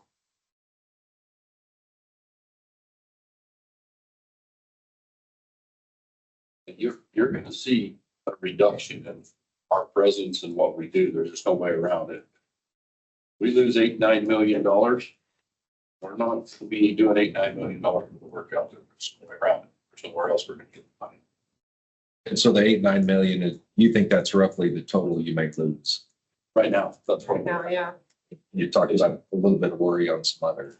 We continue to worry, especially crop block grants gets on the block again. That's another one that we're gonna worry about.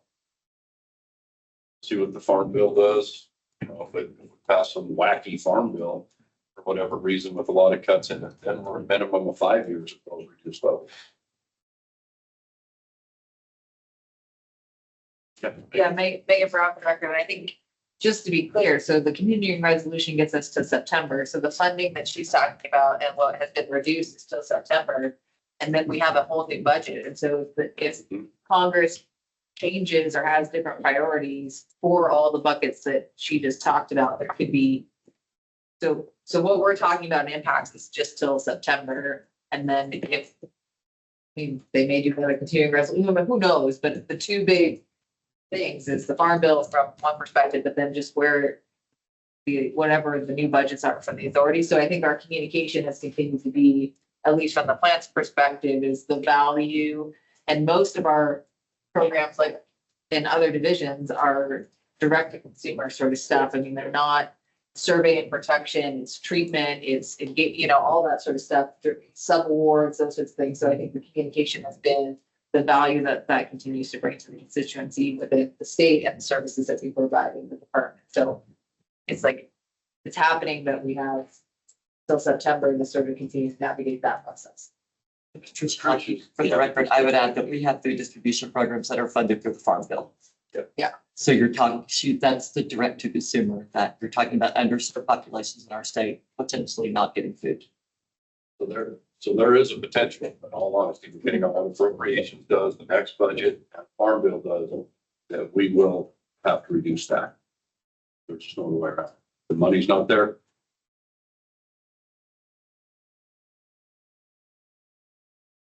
Other questions?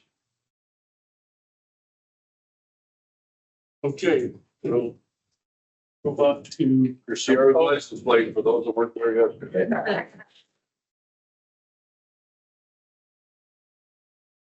You bet I don't make it 7 months. 7 letters. I can't get cowpoke on it. I'll add to this. So yesterday when we unveiled that, I had a couple people ask if JJ and I were involved basically in the design of this. So Sierra did our NDA logo, if you remember last year.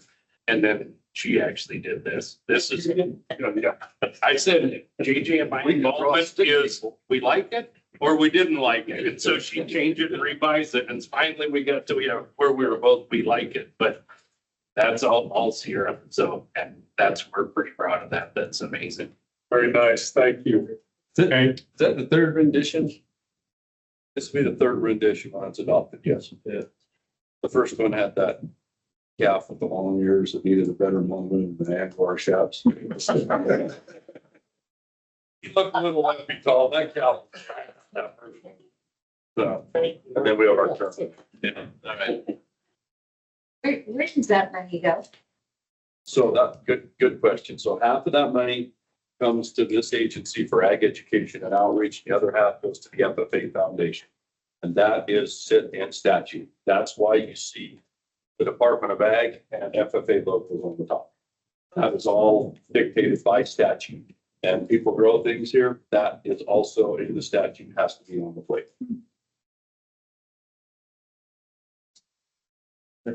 So we got row crops and cows. We're pretty happy. Snow and mountains, it's great. Yes, Tom. So I didn't know where the money went. What groups are we putting out? Is that just because I didn't see? How are we letting the rural people know about that? Or should I have known? Right, well, so I mean, it goes way back, Thomas, and we haven't been amplifying the message until we get this formally adopted, and then we'll be putting that out. You know, we just kicked around the new license plate and literally she took it and ran with it. So there's a 30-day advertising period that a DMV needs to go through to adopt this plate. So they haven't even advertised it. They told us that's 90% they've agreed with. So we'll just make sure there's no little changes. Once we know that that is set and adopted, we will do a media push to where the money goes, what it does, and how to get your plate.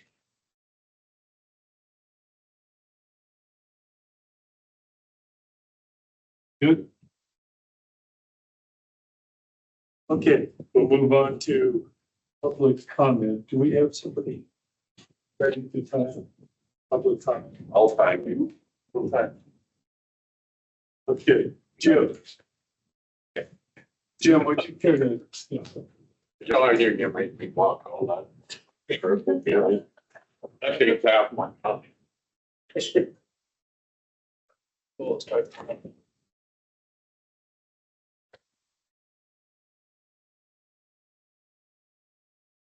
You want to know my name?